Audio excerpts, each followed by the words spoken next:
نحمده ونصلي على رسوله الكريم اما بعد فاعوذ بالله من الشيطان الرجيم بسم الله الرحمن الرحيم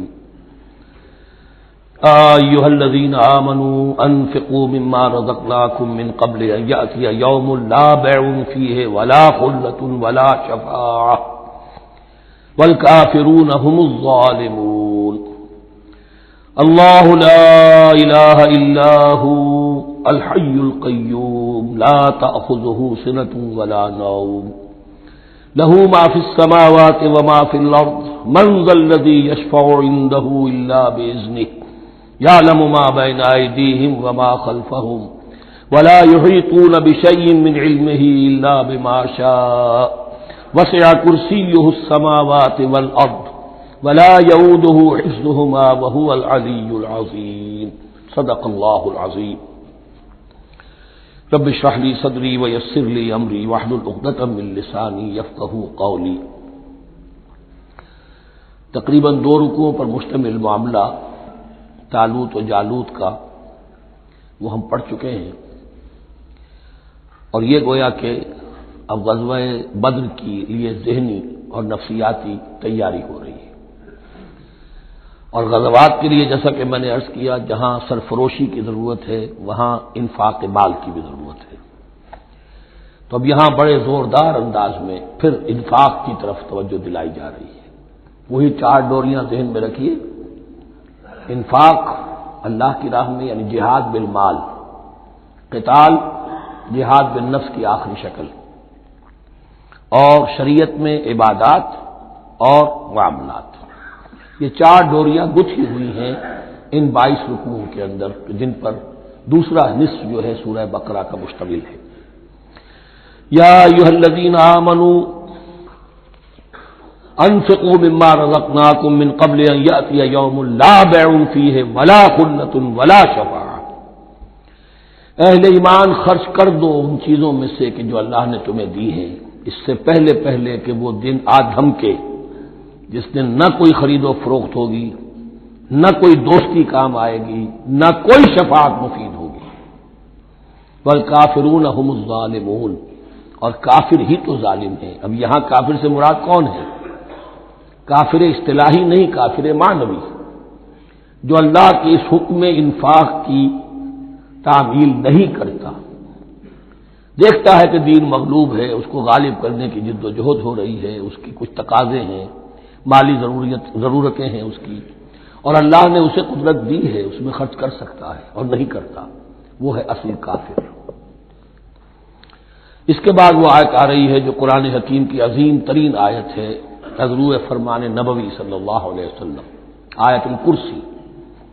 اس کا تو نام بھی چونکہ معروف ہے، میں نے جو آپ کو بڑے بڑے حکمت کے موتی اور بڑے بڑے پھول آپ کو گنوائے ہیں، آیت الآیات، آیت البر، آیت الاختلاف، اور اب یہ ہے آیت الکرسی. توحید کے عظیم ترین خزانوں میں سے ہے. یہ سیدۃ آیات القرآن، حضور نے فرمایا یہ تمام آیات قرآنی کی سردار ہے. جس طریقے سے آیت بر اور سورۃ العصر میں ایک نسبت ہے کہ ہدایت اور نجات کی شرائط ساری کی ساری ایک چھوٹی سی صورت میں اللہ نے جمع کر دی. والعصر ان الانسان لفی خسر الا الذین آمنوا وعملوا الصالحات وتواصوا بالحق وتواصوا بالصبر. لیکن اس کی تفصیل ایک آیت میں آئی، وہ آیت البر ہے. چنانچہ جو منتخب نصاب ہم نے مرتب کیا ہے دعوت قرآن کے لیے، میں پہلا درس سورۃ العصر کا ہے اور دوسرا درس آیت البر کا ہے. جو نسبت سورۃ العصر میں ہے کہ وہ سورت ہے، یہ آیت ہے، لیکن اس آیت میں کئی صورتیں نکل سکتی ہیں حجم کے اعتبار سے سورۃ العصر کے برابر. یہی نسبت ہے سورہ اخلاص میں، 4 آیتیں، توحید کا عظیم ترین خزانہ، اور یہ آیت الکرسی، یہ آیت ہے. سورہ اخلاص اس میں 4 بن جائیں گی حجم کے اعتبار سے، لیکن اسے حضور نے ثلث قرآن قرار دیا ہے. توحید کے موضوع پر جامع ترین سورۃ الاخلاص، لیکن توحید اور خاص طور پر توحید فی الصفات کے موضوع پر عظیم ترین آیت کی آیت الکرسی. اللہ لا الہ الا ہو، اللہ وہ معبود برحق ہے جس کے سوا کوئی الہ نہیں. بڑا کیٹیگوریکل. الحی القیوم، وہ زندہ ہے از خود اور باخود، اس کی زندگی مستعار نہیں ہے۔ وہ جو کہا ہے کہ مانگ کے لائے تھے 4 دن، 2 آرزو میں کٹ گئے، 2 انتظار میں، عمر دراز مانگ کے لائے تھے، اللہ کی زندگی ہے، اس کی از خود زندگی کسی کی دی ہوئی نہیں، اور اس زندگی میں کوئی ذوف نہیں، کوئی کمزوری نہیں، کوئی احتیاج نہیں، آگے آ جائے گا، نہ اسے نیند آتی ہے نہ اونگ آتی ہے۔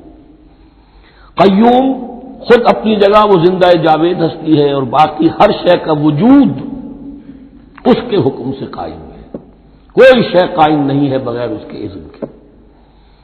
تو گویا کہ احد اور الصمد، اللہ اپنی جگہ احد، لیکن باقی پوری کائنات کے لیے صمد ہے، جو سورہ اخلاص میں 2 الفاظ آئے ہیں، قل هو اللہ احد اللہ الصمد، اللہ حی ہے اور قیوم ہے۔ لا تأخذہ سنۃ ولا نوم، اس پر غالب نہیں ہو سکتی نہ نیند نہ اونگ۔ لہو ما فی السماوات و ما فی الارض، آسمانوں اور زمین میں جو کچھ ہے اسی کا ہے، ملکیت تامہ، ملکیت حقیقی اس کی ہے۔ من ذا الذی یشفع عندہ الا باذنہ، کون ہے وہ جو شفاعت کر سکے اس کے پاس مگر اس کی اجازت سے۔ اب یہ مقام آیا ہے سورہ بقرہ میں پہلی مرتبہ، 3 مرتبہ کیٹیگوریکل ڈینائل کے بعد، کوئی شفاعت نہیں، کوئی شفاعت نہیں، کوئی شفاعت نہیں۔ یہاں بھی جو انداز ہے بہت ہی جلالی انداز ہے، منظر نبی، کس کی یہ حیثیت ہے، کس کا یہ مقام ہے، کس کو یہ زور حاصل ہے کہ وہ اپنے اختیار کے بل پر، جو اپنی حیثیت کی بنیاد پر شفاعت کر سکے؟ ہاں، جس کے لیے اللہ اجازت دے دے۔ استثناء کے ساتھ شفاعت کا یہاں پر پہلی مرتبہ آیا، ورنہ سورہ بقرہ کے 6 رکوع کی دوسری آیت، وَاتَّقُوا يَوْمًا لَا تَجْزِي نَفْسٌ عَن نَفْسٍ شَيْئًا وَلَا يُقْبَلُ مِنْهَا شَفَاعَةٌ وَلَا يُؤْخَذُ مِنْهَا عَدْلٌ وَلَا هُمْ يُنصَرُونَ۔ 15 رکوع کی دوسری آیت، وَاتَّقُوا يَوْمًا لَا تَجْزِي نَفْسٌ عَن نَفْسٍ شَيْئًا وَلَا يُقْبَلُ مِنْهَا عَدْلٌ وَلَا تَنفَعُهَا شَفَاعَةٌ وَلَا هُمْ يُنصَرُونَ۔ اور اب اس سے پہلے کی آیت میں آ چکا ہے وَلَا شَفَاعَةٌ، کوئی شفاعت مفید نہیں ہوگی، لیکن یہ کہ اس میں ایک استثناء ہے۔ اب یہ ذرا باریک مسئلہ ہے کہ شفاعت حقہ کیا ہے، شفاعت باطلہ کیا ہے، تو دورہ ترجمہ قرآن میں اتنی تفاصیل کے ساتھ بحث نہیں کی جا سکتی، وہ ایک علیحدہ موضوع ہے، حال ہی میں نے اس پر اپنے درس میں کاٹ کرا دیے ہیں۔ یعلم ما بین ایدیہم وما خلفہم، وہ جانتا ہے جو کچھ ان کے سامنے اور جس کو پیچھے ہے۔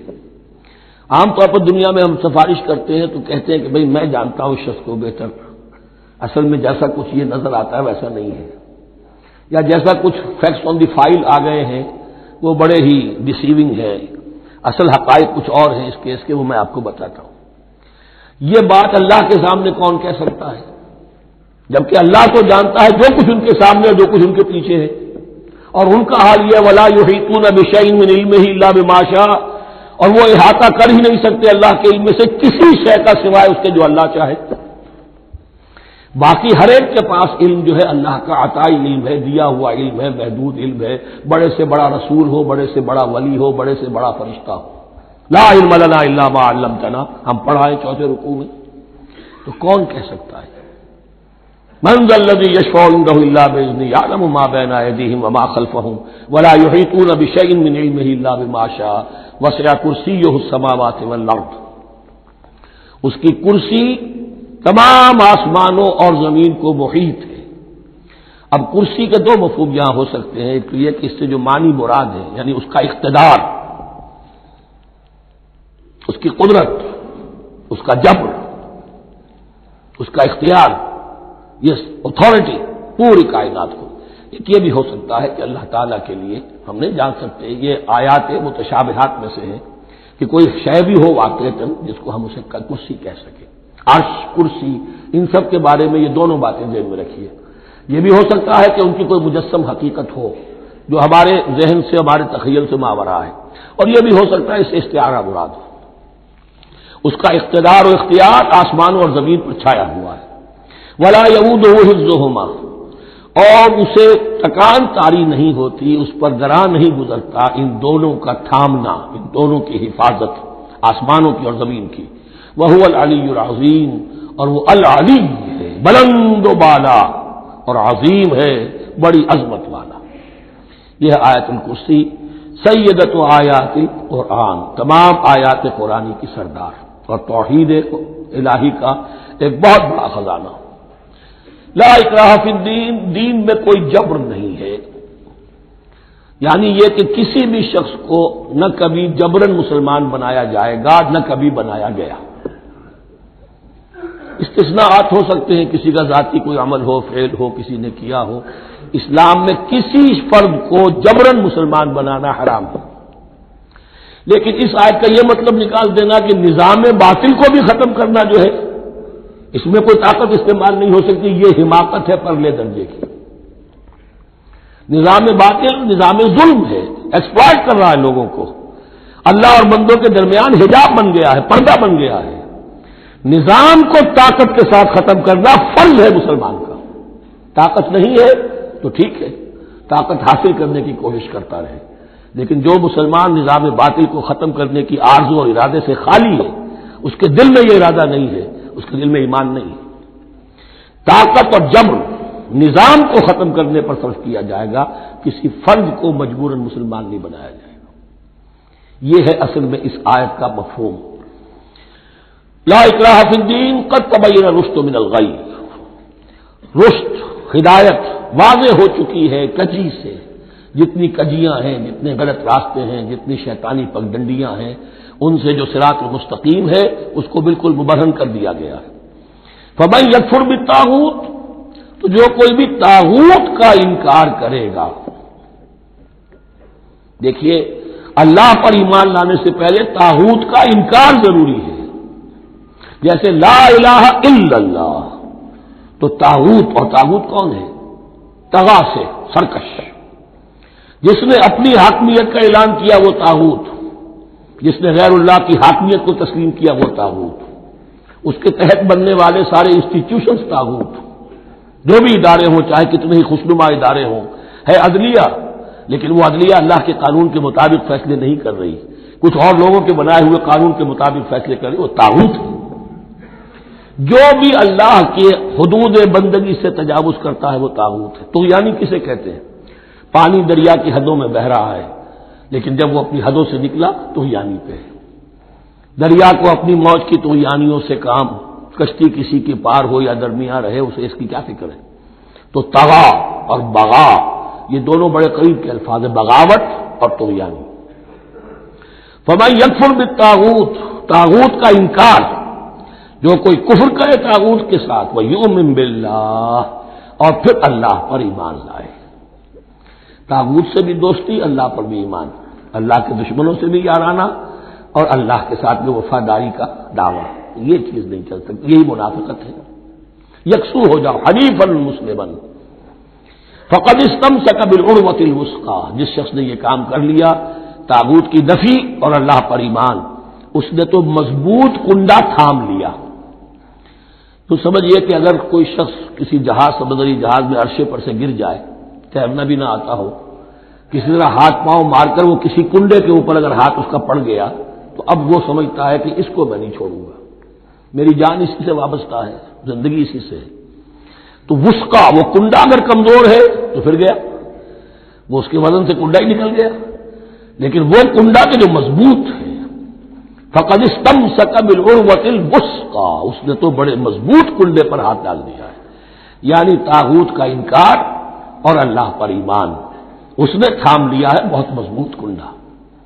اسی لیے ایک حدیث میں آتا ہے اوثق العرا کلمۃ التقوی، یہ جو عروا کی جمع ہے عرا، اور وثقی اوثق جو ہے اس کا مذکر ہوگا۔ تمام کنڈوں میں سب سے بڑا مضبوط کنڈا جو ہے وہ تقوی کا کنڈا ہے، اس کو تھامو مضبوطی کے ساتھ۔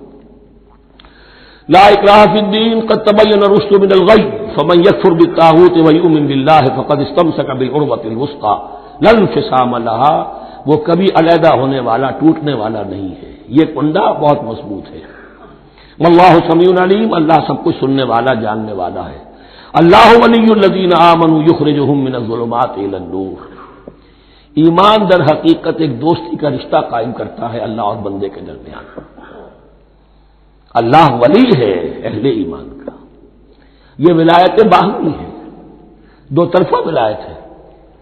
بندہ اللہ کا ولی بن جائے، ولی اللہ، الا ان اولیاء اللہ لا خوف علیہم ولا هم يحزنون، اللہ بندے کا ولی ہے، دوستی دو طرفہ ہے۔ اللہ ولی الذین آمنوا یخرجہم من الظلمات الی النور، اللہ پشت پناہ ہے، مددگار ہے، دوست ہے ان کا کہ جو ایمان لائے اور انہیں نکالتا رہتا ہے ظلمات، اندھیروں کے مختلف شیڈز میں سے نور کی طرف۔ یہ آپ نوٹ کریں گے قرآن میں نور ہمیشہ تنہا آتا ہے، واحد، انوار کا لفظ قرآن میں نہیں ہے۔ نور ایک حقیقت واحدہ ہے، لیکن ظلمات ہمیشہ جمع میں آئے گا، اس کے شیڈز مختلف ہیں، شیڈز آف ڈارکنیس، بہت گہری ڈارکنیس ہے، ذرا اس سے کمتر ہے، اس سے کمتر ہے۔ تو جتنے بھی شیڈز ہیں، کفر کا ہے، شرک کا ہے، الحاد کا ہے، مادہ پرستی کا ہے، ایگنوسٹسزم کا ہے، لا ادریت کا ہے، جتنے بھی فلسفے غلط ہیں، جتنے بھی نظریات غلط ہیں، جتنے بھی عمل کی غلط راہیں ہیں، ان سب کے اندھیاروں سے نکال کر اللہ تعالیٰ اہل ایمان کو ایمان کی روشنی کے اندر لاتا رہتا ہے۔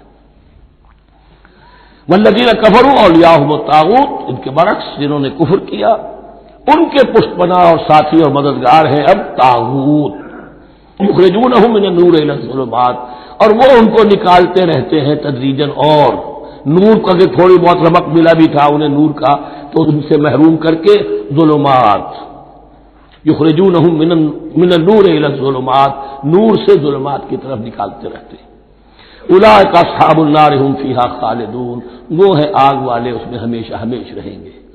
اللہم اجعلنا من عبادک المؤمنین، اللہم اخرجنا من الظلمات الی النور، آمین یا رب العالمین۔ اب اس کے بعد یہ بڑی عظیم آیت جو آئی ہے توحید کی، اور اس کے بعد یہ بھی اپنی جگہ بڑی عظیم آیات ہیں حکمت اور فلسفہ دین کے اعتبار سے۔ اس کے بعد کچھ واقعات دیے جا رہے ہیں، حضرت ابراہیم علیہ السلام کی زندگی کا ایک واقعہ اور حضرت عزیر علیہ السلام کی زندگی کا واقعہ۔ الم تر الی الذی حاج ابراہیم فی ربہ ان آتاہ اللہ الملک، کیا تم نے دیکھا اس شخص کو جس نے کہ محاجہ کیا تھا، مناظرہ کیا تھا، حجت بازی کی تھی ابراہیم سے، اس وجہ سے کہ اللہ نے اسے بادشاہی دی ہوئی تھی۔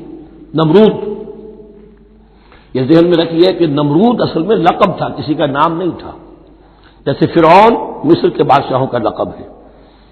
فرعونہ، نماردہ جو ہے یہ عراق کے بادشاہ تھے، بیبیلونیا۔ تو حضرت ابراہیم کی پیدائش بھی شہر ار میں ہوئی تھی کہ جو بیبیلونیا کا ایک شہر تھا عراق کا، اور وہاں بادشاہت تھی نمرود کی۔ جیسے فرعون نے مصر میں دعویٰ کیا تھا اپنی بادشاہی کا اور اپنی خدائی کا، اور یہ ہے سیاسی بادشاہی، یہ نہیں کہ ہم نے دنیا پیدا کی ہے، مطلب یہ اختیار مطلق ہمارے ہاتھ میں ہے، ہم جس چیز کو چاہے غلط قرار دے دیں، جس چیز کو چاہے صحیح قرار دے دیں، یہی ہے اصل میں خدائی اختیار ہاتھ میں لے لیا۔ اللہ کا حق ہے تحریر و تحریم، کسی شے کو حلال کرنا، کسی کو حرام قرار دینا، اختیار واحد اللہ کے ہاتھ میں ہے۔ جس شخص نے بھی اپنے ذمے لے لیا، قانون سازی کا اختیار لے لیا اللہ کے قانون سے آزاد ہو کر، وہی طاغوت ہے، وہی شیطان ہے، وہی نمرود ہے، وہی فرعون ہے۔ تو اس نے وہ نمرود نے کہا، محاجہ کیا، اس قال ابراہیم ربی الذی یحیی و یمیت، میرا رب تو وہ ہے جو زندہ کرتا ہے اور مارتا ہے۔ قال انا احیی و امیت، انہوں نے کہا میں بھی کر سکتا ہوں۔ اس نے جیل سے 2 قیدی منگوائے، دونوں کنڈیمڈ تھے، اور ایک کی گردن وہی اڑائی اور ایک کو کہا جاؤ معاف، دیکھو میں نے جس کو چاہا زندہ رکھا اور جس کو چاہا مار دیا۔ حضرت ابراہیم نے دیکھا کہ یہ کٹ حجتی پر اترا ہوا ہے، تو العجب المسکت تھا، جواب ایسا دیا جانا چاہیے کہ جو اس کو چپ کر دے۔ قال ابراہیم فإن اللہ یاتی بالشمس من المشرق فأت بها من المغرب، حضرت ابراہیم نے فرمایا اللہ تو سورج کو نکالتا ہے مشرق سے، اگر تو خدائی کا مدعی ہے تو نکال کے دکھا اسے مغرب سے۔ فبہت الذی کفر، تو مبہوت ہو کر رہ گیا وہ کافر، اب اس کے پاس کوئی جواب نہیں تھا۔ واللہ لا یہدی القوم الظالمین، اور اللہ ظالموں کو ہدایت نہیں دیا کرتا۔ ہدایت تو نہیں ہوئی، چپ ہو گیا، لیکن چپ کیا ہوا، اس کے بعد تو فیصلہ ہوا کہ انہیں آگ میں جھونک دیا جائے۔ او کالذی مر علی قریۃ وہی خاویۃ علی عروشہا، یا پھر اس شخص کے واقعے کو ذرا یاد کرو، کیا تم نے نہیں دیکھا کہ جس کا گزر ہوا ایک بستی پر اور وہ اوندھی پڑی ہوئی تھی اپنی چھتوں پر۔ اگرچہ مختلف تفاسیر میں مختلف آپ کو شاید اس کی تعبیرات ملے، یہ اصل میں ہوا ہے کہ جب نمرود، جس کا نام تھا بخت نصر، نیبوکیڈنیزر، اس نے 586 قبل مسیح میں، حضرت مسیح سے 586 قبل، اس نے حملہ کیا فلسطین پر۔ دیکھیے عراق اور فلسطین کی، اسرائیل کی اور عراق کی اس وقت بھی سب سے بڑی دشمنی ہے آپس میں، وہی دشمنی جو ہے 2500 سال پرانی بھی ہے۔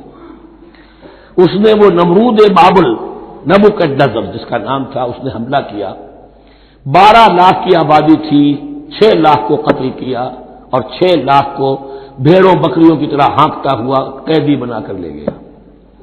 150 برس تک کیپٹیوٹی میں رہے ہیں یہ، اور یروشلم اجڑا رہا ہے، کوئی نفس نہیں، کوئی متنفس نہیں تھا، کوئی انسان نہیں، کوئی 2 اینٹیں سلامت نہیں چھوڑی۔ اسی وقت وہ ہیکل سلیمانی جو ہے وہ شہید کیا گیا، اور ان کے کہنے کے مطابق اس کے ایک تہخانے میں وہ تابوت سکینہ بھی تھا جہاں ربائی ان کے موجود تھے، اور وہ ربائی بھی وہیں پر ان کی موت واقع ہوئی، اور تابوت سکینہ بھی ہے، اگر ان کا قول صحیح ہے۔ تو جس زمانے میں یہ اجڑی ہوئی بستی تھی، حضرت عزیر علیہ السلام کا گزر ہوا، انہوں نے دیکھا کوئی متنفس نہیں، تو انہوں نے کیا کہا، قال انا یحیی ھذہ اللہ بعد موتھا، اللہ اس بستی کو اس کے اس طرح مردہ اور برباد ہو جانے کے بعد کیسے زندہ کرے گا؟ اب اس میں کیسے احیاء ہو سکتا ہے؟ دوبارہ کیسے اس میں لوگ آ کر آباد ہو سکتے ہیں؟ اتنی بڑی بربادی، اتنی تباہی، کوئی متنفس نہیں، کوئی 2 اینٹیں سلامت نہیں۔ فاماتہ اللہ 100 عام ثم بعثہ، تو اللہ نے اس پر موت وارد کر دی 100 برس کے لیے، اور پھر انہیں اٹھایا۔ قال کم لبثت، سوال کیا کتنے عرصے رہے ہو یہاں؟ حضرت عزیر جو ہیں، کیونکہ جو رینائسنس ہوا ہے تاریخ بنی اسرائیل میں، اس کے نقیب، اس کے اصل جو بنیاد ہے وہ یہ ہے۔ انہوں نے پھر اصلاح کی، جو زوال ان میں آیا تھا اخلاقی اور دینی، پھر یہ اٹھے کمر کس کر، جب اللہ تعالیٰ نے یہ مشاہدات کرا دیے، اور پھر جا کر وہاں تبلیغ کی اور دعوت کی دی، اور وہ ان یہودیوں کے اندر جو کیپٹیوٹی میں تھے انہیں پھر اصل دین کی تعلیم دی، روح دین کو زندہ کیا، تو گویا کہ وہاں سے پھر ان کا احیاء ہوا ہے۔ کب لبثت، کتنے عرصے رہے ہوگے؟ تو قال لبثت یوما و بعض یوم، اب اس کو ایسے محسوس ہوا جیسے سویا تھا تھوڑی دیر کے لیے، میں 1 دن رہا ہوں یا دن کا کچھ حصہ۔ قال بل لبثت 100 عام، نہیں، اللہ نے فرمایا نہیں، تم 100 سال رہے ہو۔ فانظر الی طعامک و شرابک لم یتسنہ، تو ذرا اپنے کھانے اور جو مشروب تمہارے ساتھ تھا سفر میں، ذرا اس کو دیکھو، ان کے اندر کوئی بسان پیدا نہیں ہوئی، سڑے نہیں ہیں، ان کے اندر کوئی خرابی پیدا نہیں ہوئی۔ وانظر الی حمارک، آپ دوسری طرف اپنے گدھے کو دیکھو جو تمہاری سواری کا گدھا تھا، وَلَنَجْعَلَكَ آیَةً لِلنَّاسِ، وہ بالکل ختم ہو چکا تھا، اس کی ہڈیاں ہی رہ گئی تھیں، گوشت گل چکا تھا، کچھ نہیں تھا، 100 برس۔ وانظر الی حمارک وَلِنَجْعَلَكَ آیَةً لِلنَّاسِ، اور ہمیں تو بنانا ہے تجھے ایک نشانی لوگوں کے لیے، یعنی خود اے عزیر تمہیں ایک نشانی بنانا ہے، اور تمہیں نشانی بنانے کے لیے یہ نشانی ہم تمہیں دکھا رہے ہیں، تاکہ یقین جو ہے، یقین کامل تمہارے اندر پیدا ہو جائے۔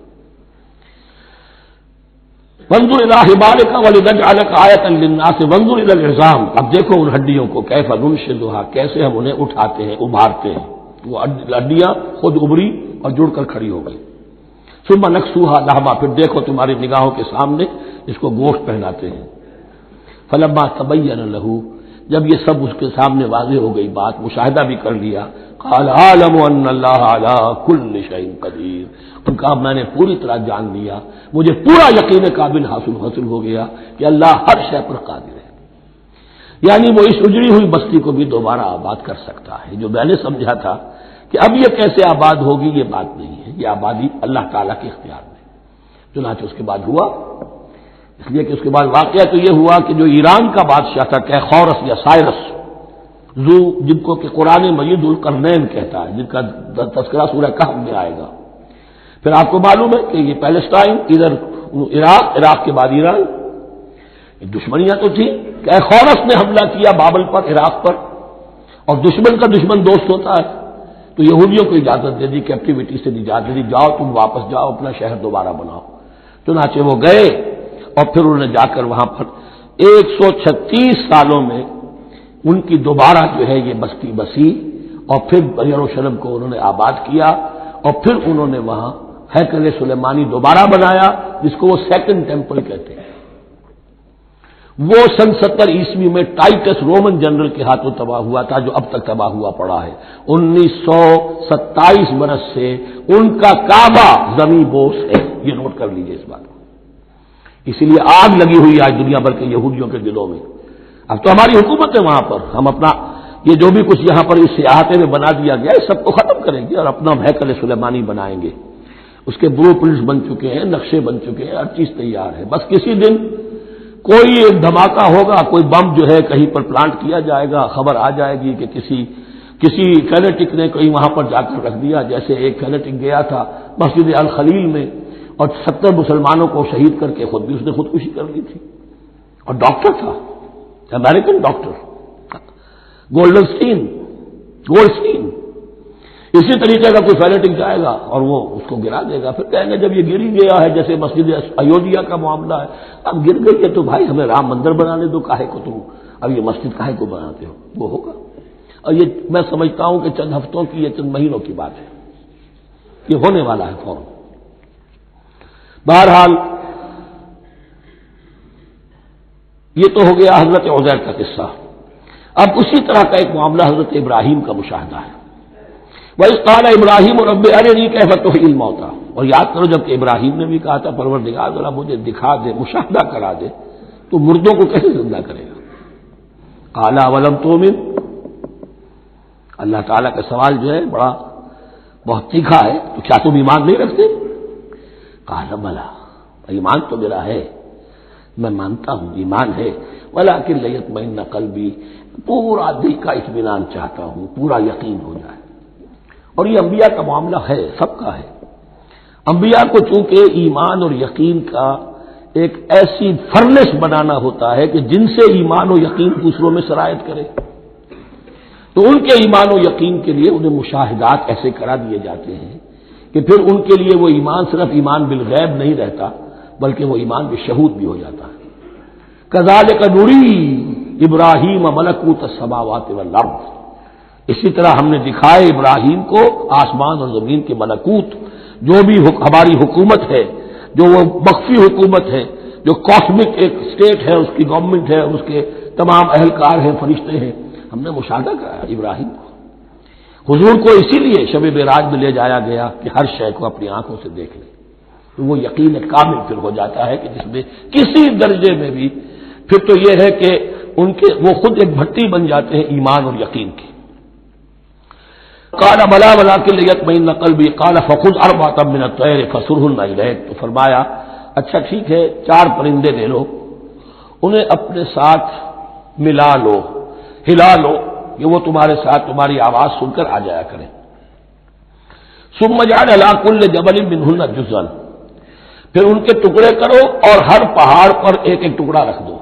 تو جو تفسیر میں آتی ہے یہ کہ ان میں سب کا سر علیحدہ کیے، ٹانگیں علیحدہ کی، پر علیحدہ کیے، دھڑ علیحدہ کیے، ایک پہاڑ پر چاروں سر رکھ دیے، ایک پہاڑ پر چاروں کے دھڑ رکھ دیے، ایک پہاڑ پر چاروں کے، اس طریقے سے مختلف اجزاء میں تقسیم کر دیا۔ قال فخذ اربعۃ من الطیر فصرهن الیک ثم اجعل علی کل جبل منهن جزءا، پھر ہر پہاڑ پر ان میں سے ایک ایک حصہ رکھ دو۔ ثم ادعوهن، پھر ان کو ذرا پکارو، وہی سیٹی بجاؤ جو تم بجاتے تھے ان کو بلانے کے لیے۔ ثم ادعوهن یاتینک سایہ، وہ دوڑتے ہوئے آ جائیں گے۔ وَاعْلَمْ أَنَّ اللَّهَ عَزِیزٌ حَکِیمٌ، اور جان لو اس بات کو یقین کے ساتھ کہ اللہ تعالیٰ زبردست ہے، کمال حکمت والا۔ اب 2 رکوع آ رہے ہیں انفاق فی سبیل اللہ پر، اور یہ قرآن مجید کا ذروہ سنام ہے انفاق کے موضوع پر۔ لیکن ان کو پڑھنے سے پہلے نوٹ کر لیجئے کہ اللہ کی رضا جوئی کے لیے اپنا مال خرچ کرنا جو ہے، اس کے لیے دین میں کئی اصطلاحات ہیں۔ کھانا کھلانا، یطعمون الطعام علی حبہ مسکینا ویتیما واسیرا، آتى المال علی حبہ ذوی القربى والیتامى، ایتاء مال، اعطاء، پھر اس سے آگے آتا ہے صدقہ، زکوٰۃ، انفاق، قرض حسنہ۔ یہ 5-6 ٹرمز ہیں، لیکن ان ٹرمز کے اندر ایک تقسیم ذہن میں رکھیے کہ 2 مدیں ہیں بڑی بڑی اللہ تعالیٰ کی رضا جوئی کے لیے مال خرچ کرنے کی۔ ایک مد ہے غربا، یتامہ، مساکین، محتاج، بیوائیں، ان کے لیے، یعنی ابنائے نو میں سے یہ آپ کے معاشرے کے اجزاء ہیں، آپ کے بھائی بند ہیں، آپ کے رشتہ دار ہیں، آپ کے اعزاء و اقربا ہیں، ان کے لیے خرچ کرنا تو یہ بھی اللہ کو بہت پسند ہے، اس کا واجب ملے گا۔ یہ بھی گویا کہ اللہ تعالیٰ ہی کے لیے آپ نے خرچ کیا۔ ایک عین اللہ کے دین کے لیے خرچ کرنا، انفاق کا لفظ اس کے لیے ہے اور قرض حسنہ اس کے لیے۔ انفاق کے مال، انفاق فی سبیل اللہ، اللہ کی راہ میں خرچ کرنا، اللہ کے دین کی دعوت کو عام کرنا، اللہ کی کتاب کے پیغام کو عام کرنا، اللہ کے دین کی دعوت کو اس طرح ابھارنا کہ باطل کے ساتھ زور آزمائی کرنے والی ایک طاقت پیدا ہو جائے، ایک جماعت وجود میں آئے، اس کے لیے اساز و سامان فراہم کرنا تاکہ دین کے غلبے کی ہر مرحلے کے جو تقاضے اور ضرورتیں وہ پوری ہو سکیں۔ تو جو اس کام میں صرف ہوگا وہ ہے انفاق فی سبیل اللہ یا اللہ کے ذمے قرض حسنہ۔ تو یہاں اصل میں اس کی بات ہو رہی ہے انفاق کی۔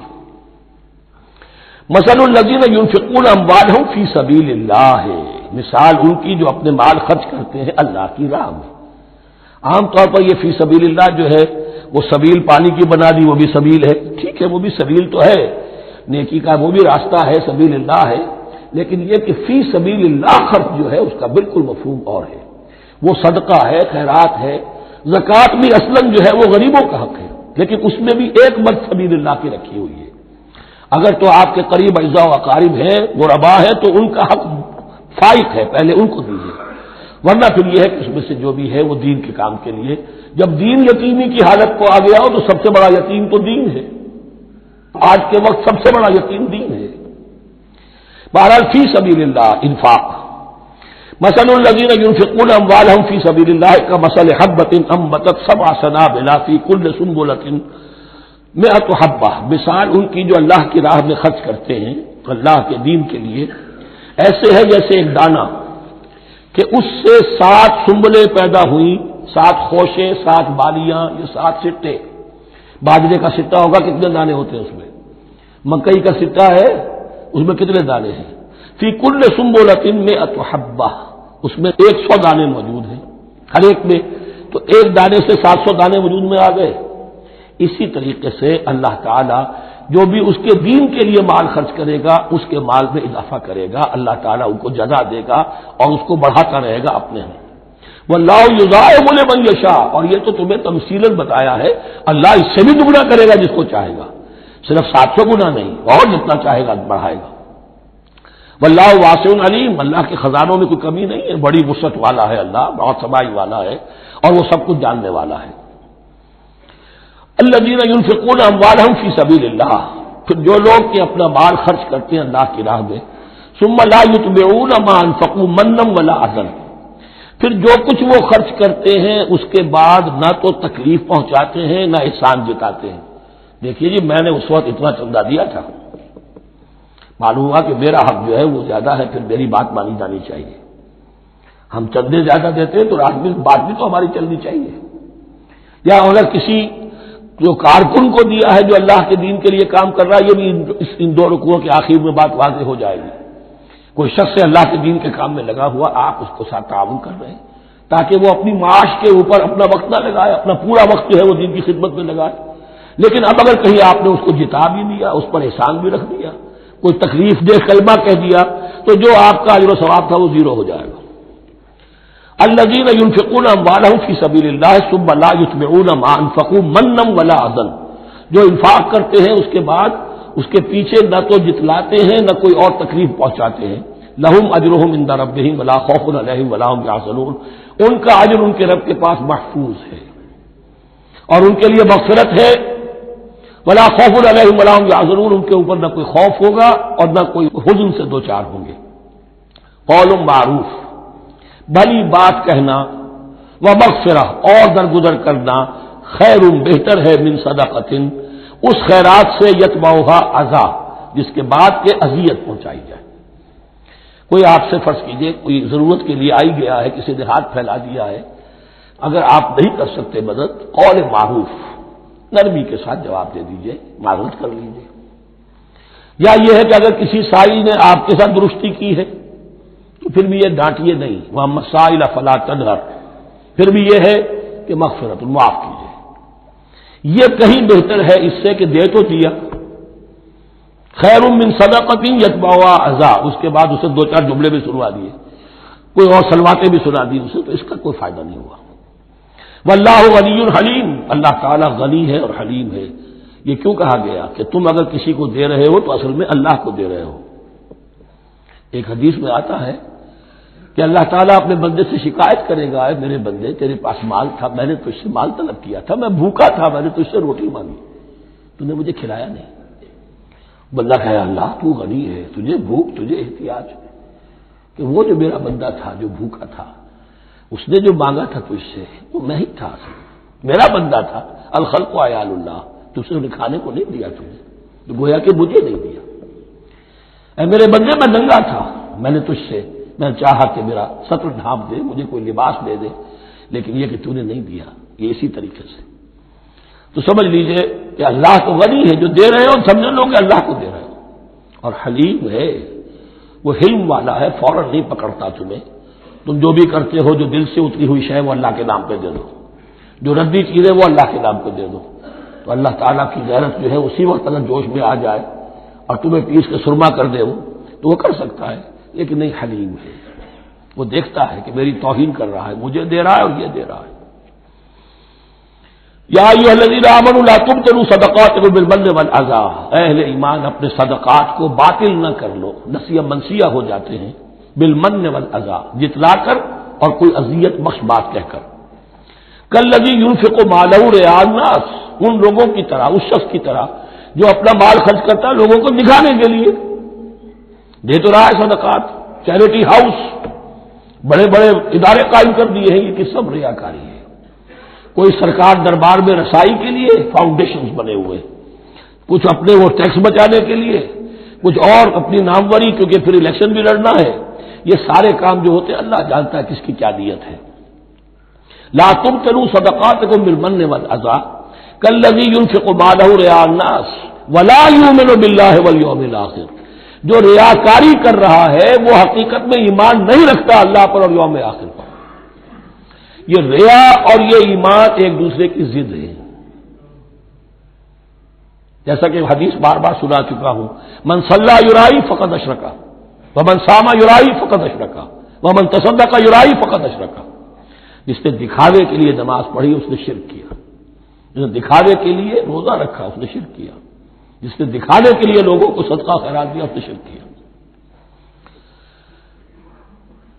ولا یؤمن باللہ والیوم الآخر فمثلہ کمثل صفوان علیہ تراب فاصابہ وابل فترکہ صلدا، تو اس کی مثال اس چٹان کی سی ہے، اس پر کچھ تھوڑا سا غبار، کچھ ریت جم گئی تھی، تو اگر کسی چٹان کے اوپر کچھ تھوڑی سی تہ آ گئی ہو مٹی کی، وہاں آپ نے کوئی بیج ڈال دیے، کوئی فصل بھی ہو گئی، فاصابہ وابل، اب آیا زوردار ایک بارش کا چھینٹا پڑا، زوردار بیج پڑا، فترکہ صلدا، وہ ساری اوپر کی تھوڑی سی تہ تھی، وہ مٹی بھی بہہ گئی اور آپ کی محنت بھی گئی، وہ آپ کا بیج بھی گیا اور آپ کی فصل بھی گئی، وہ چٹان جو ہے چٹیل چٹان وہ اندر سے نکل آئی، یعنی سب کچھ گیا۔ ریاکاری میں اس کا مطلب یہ ہے مال بھی دیا اور حاصل کچھ نہ ہوا، بیج بھی گیا، اور اللہ کے ہاں کسی اجر و ثواب کا سوال ہی نہیں۔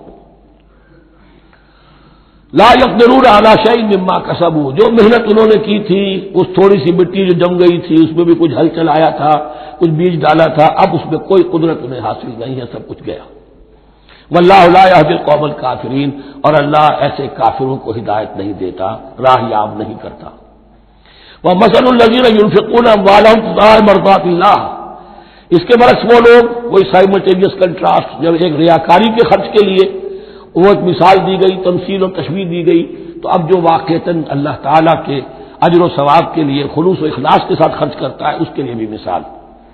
ومثل الذین ينفقون اموالهم ابتغاء مرضات اللہ، اور مثال ان لوگوں کی جو خرچ کرتے ہیں اپنے مال اللہ کی رضا جوئی کے لیے، خوشی حاصل کرنے کے لیے، وتثبیتا من انفسہم، اور اپنے عزم کی پختگی کے ساتھ، اپنے نفس کی پختگی کے ساتھ، کمثل جنت، ان کی مثال اس باغ کی ہے بربوۃ، جو ذرا بلندی پر ہے، باغ ہے، جیسا کہ میں نے عرض کیا نیچرل باغ کا یہی تصور ہوتا تھا، ذرا اونچائی پر جو ہے پلانٹیشن ہے، ندی بہ رہی ہے کوئی دامن میں، جس سے خود بخود اس کو اریگیشن ہو رہی ہے، کمثل جنت بربوۃ، یہیں سے یہ قادیانیوں نے لفظ ربوہ لے کر اور اپنا وہ شہر بنایا ہے پاکستان میں. اصابہ وابل، اب اگر اس باغ کے اوپر زوردار بھی آ جائے، خوب بارش برسے، فآتت اکلھا ضعفین، تو اس کا پھل جو ہے دگنا ہو جائے گا. فإن لم یصبھا وابل فطل، اور اگر زوردار بھی نہ آئے، بارش نہ برسے، تو تھوڑا بہت چھینٹا بھی پڑے گا تب بھی اس کا تمہارا پھل جو ہے وہ برقرار رہے گا. واللہ بما تعملون بصیر، اور جو کچھ تم کر رہے ہو اللہ تعالیٰ اس کو دیکھ رہا ہے. دروں بینی کرتے رہا کرو کہ تم یہ بال جو خرچ کر رہے ہو واقعتاً خلوص دل کے ساتھ، اخلاص نیت کے ساتھ اللہ ہی کے لیے کر رہے ہو، کہیں اس میں کوئی اور جذبہ، کہیں تمہارا غیر شعوری طور پر کوئی جذبہ شامل نہ ہو جائے. تو انٹراسپیکشن ہو، اپنے غریبانوں میں جھانکتے رہو. ایود احدکم ان تکون لہ جنۃ من نخیل واعناب تجری من تحتہا الانہار، کیا تم میں سے کوئی شخص پسند کرے گا کہ اس کا ایک باغ ہو اور کھجور کا درخت ہو اس میں، اور انگور کی بیلیں بھی ہوں، اور اس کے دامن میں ندیاں بہتی ہوں، نیچرل اریگیشن بھی ہے، کھجور کے درخت بھی ہیں، اور بیلوں کی ٹٹیاں لگی ہوئی ہیں انگوروں کی، اور انگوروں کی بیلیں ہیں. لہو فیہا من کل الثمرات، اس کے لیے اس باغ میں ہر طرح کا میوہ ہے. فاصابہ الکبر، اب اس پر بڑھاپا بھی طاری ہو گیا ہے. وَلَهُ ذُرِّيَّةٌ ضُعَفَاءُ، اور اس کی اولاد ہے ابھی چھوٹی عمر کی، کم سن ہے، کمزور ہے. فَأَصَابَهَا إِعْصَارٌ، کہ اچانک اس باغ کے اوپر ایک ایسا بگولا، ایک ایسی آندھی آئی جس میں آگ ہے. فیہ نارٌ، کوئی ایسا آگ بھری آندھی آئی. فَأَصَابَهَا إِعْصَارٌ فیہ نارٌ فاحترقت، پورا کا پورا باغ جل کر جلس کر رہ گیا. کذالک یبین اللہ لکم الآیات لعلکم تتفکرون، اس طرح اللہ تعالیٰ تمہارے لیے اپنی آیات کو واضح کرتا ہے تاکہ تم تفکر کرو. یعنی ایک انسان نے ساری عمر سمجھا ہے کہ بڑی میرے نیکی کمائی ہے، میں نے یہ کیا ہے، میں نے فاؤنڈیشن بنایا، میں نے مدرسہ قائم کر دیا، میں نے یتیم خانہ بنا دیا، لیکن یہ کہ اچانک کسی وقت مانو آنکھ کھلے گی، جب آنکھ کھلی گل کی تو موسم تھا خزاں کا، معلوم ہوگا یہ تو کچھ بھی نہیں تھا، یہ تو گویا کہ ایک بگولا آیا سب کو جلا گیا، اس لیے کہ اس میں اخلاص تھا ہی نہیں، اس میں نیت جو ہے اس میں کھوٹ تھا، اس میں ریاکاری تھی، اس میں لوگوں کو دکھانا مقصود تھا. پھر حال وہی ہوگا جس طرح کہ وہ بوڑھا اب کفے افسوس مل رہا، کیا کرے، بوڑھا ہو چکا ہے، دوبارہ تو باغ لگا نہیں سکتا، لہذا جب وہ موت آ جائے گی تو گویا کہ اب اس کے لیے موقع نہیں ہے کہ دوبارہ کوئی کام اور کر سکے. یا ایھا الذین آمنوا انفقوا من طیبات ما کسبتم ومما اخرجنا لکم من الارض، اے ایمان والو خرچ کرو، اللہ کے لیے دینا ہے، اللہ کے دین کے لیے دینا ہے، اللہ کے نام پر دینا ہے. من طیبات ما کسبتم، جو چیز تم نے کمائی ہے اس کی اچھی چیز، پاکیزہ چیز، بہتر چیز. ومما اخرجنا لکم من الارض، اور جو کچھ ہم نے نکالا تمہارے لیے زمین سے. اب زمین سے ظاہر بات ہے جو بھی نباتات آ رہی ہے، چاہے وہ کوئی چراگاہ ہے تو اس کے اندر سے جو ہے وہ بھی ہریاول ہے تو اللہ نے پیدا کی ہے، کھیت کے اندر آپ نے محنت کی ہے، ہل چلایا ہے، بیج ڈالے ہیں، لیکن یہ کہ فصل کا اگانا تو آپ کے ہاتھ نہیں ہے، تو اللہ کے ہاتھ میں ہے. تو جو کچھ ہم نے نکالا ہے تمہارے لیے، وَمِمَّا أَخْرَجْنَا لَكُم مِّنَ الْأَرْضِ وَلَا تَيَمَّمُوا الْخَبِيثَ مِنْهُ، اور اس میں سے ردی مال کا ارادہ نہ کرو، تنفقون، کہ اسے خرچ کر دو. زکوٰۃ دینی ہے، عشر دینا ہے، تو جو ردی چیزیں ہیں، اب بھیڑوں بکریوں کا غلہ ہے، ان میں سے اتنی بکریاں نکالنی ہیں، اتنی بھیڑیں ہیں، تو اب جو ذرا کمزور ہیں، ناظر ہیں، بیمار ہیں، نقص والی ہے، گنتی پوری کرنی ہے نا. اسی طریقے سے عشر نکالنا ہے تو گندم کا ڈھیر لگا ہوا ہے، اس میں سے کہیں بارش پڑ گئی تھی، وہ نکال دو. ولا تیمموا، تیمم کے معنی یہاں نوٹ کر لیجئے قصد کرنے کے. ولا تیمموا الخبیث منہ، کہ اس میں سے جو ردی مال ہے، جو ناپسند ہے، اس کا قصد نہ کرو. تنفقون، کہ اسے خرچ کرو. وَلَسْتُمْ بِآخِذِیہ، اور تم ہرگز نہیں ہوں گے اس کو لینے والے. ایسا بھی تو ہو سکتا ہے کہ تم محتاج ہو جاؤ اور تمہیں ضرورت پڑ جائے، پھر اگر تمہیں کوئی ایسی چیز دے گا تو تم قبول نہیں کرو گے. وَلَسْتُمْ بِآخِذِیہ إِلَّا أَن تُغْمِضُوا فِیہ، اللہ یہ کہ چشم پوشی کرنے پر مجبور ہو جاؤ، احتیاج اس درجے کی ہو کہ جو بھی مل جائے، ردی مل جائے، اچھا مل جائے، نفیس مل جائے، خبیث مل جائے، جو بھی مل جائے چشم پوشی کرو. اس کے سوا آدمی جو ہے وہ اپنے طیب خاطر کے ساتھ جو ہے وہ ردی شے قبول نہیں کر سکتا۔ وَاعْلَمُوا أَنَّ اللَّهَ غَنِيٌّ حَمِيدٌ، پھر دیکھیے غنی کا لفظ، جو کچھ دے رہے ہو یہ نہ سمجھو کہ اسے دے رہے ہو، محتاج کو دے رہے ہو، ضرورت مند کو دے رہے ہو، بلکہ یوں سمجھو کہ اللہ کو دے رہے ہو۔ وَاعْلَمُوا أَنَّ اللَّهَ غَنِيٌّ حَمِيدٌ، جان لو کہ اللہ تعالیٰ غنی ہے اور حمید ہے۔ حمید یعنی اپنی ذات میں خود محمود۔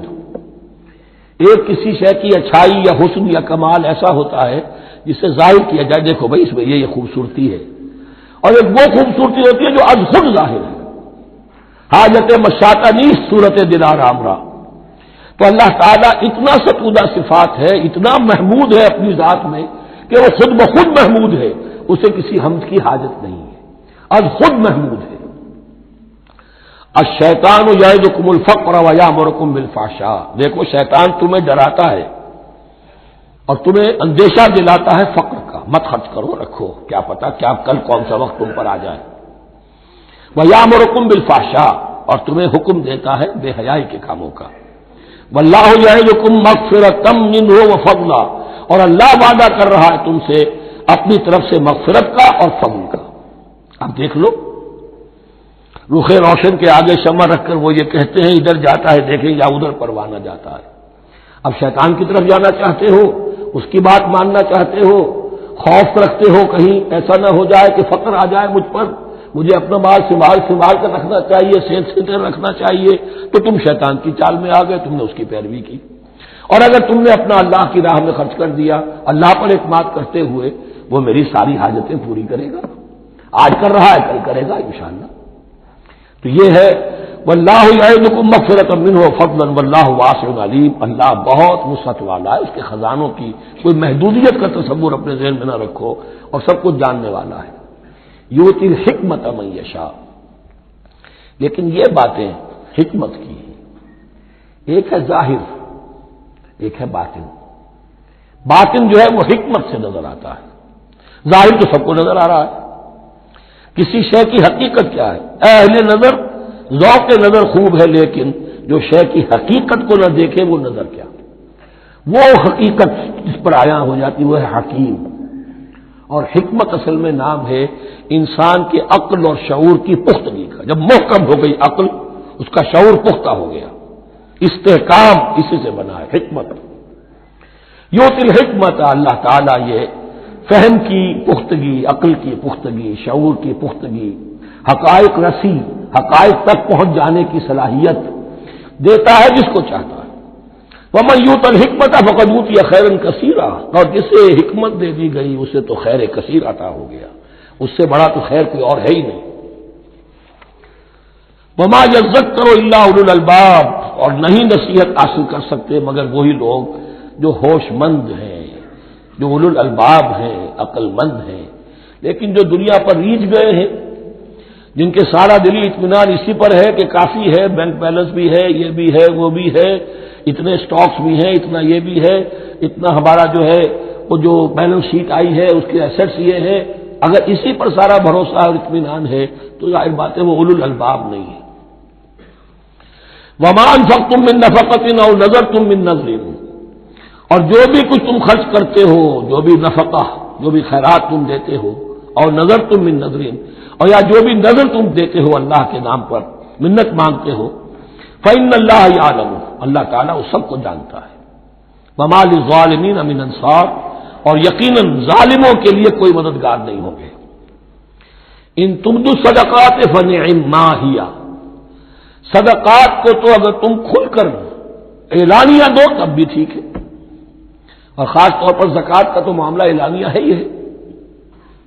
ان تبدوا الصدقات، ظاہر کرو، برملا اعلانیہ دو تو بھی ٹھیک ہے، کم سے کم فقراء کا حق تو پہنچ گیا، کسی کی ضرورت تو پوری ہو گئی۔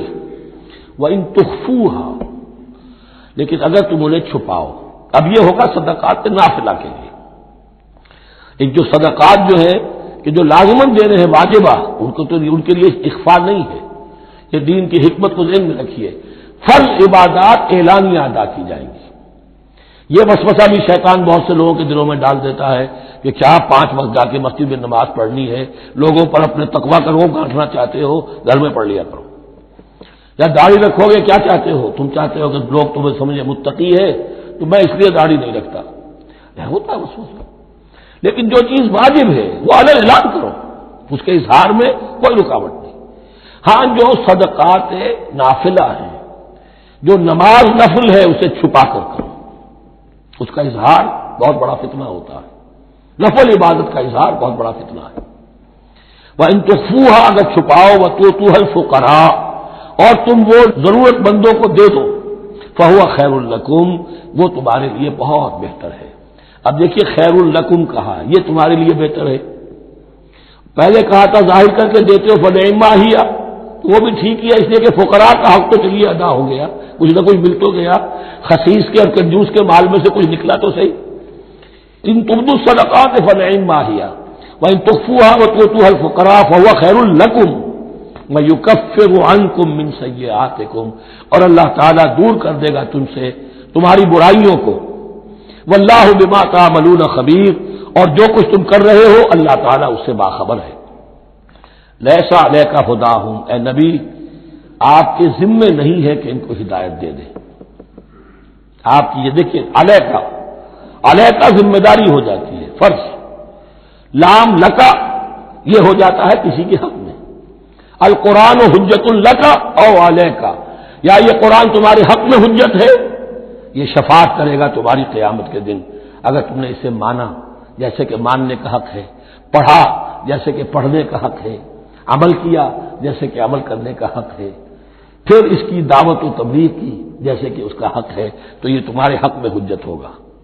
اور اگر تم نے اس کے حقوق ادا نہ کیے یہ تمہارے خلاف مدعی بن کر کھڑا ہو جائے گا۔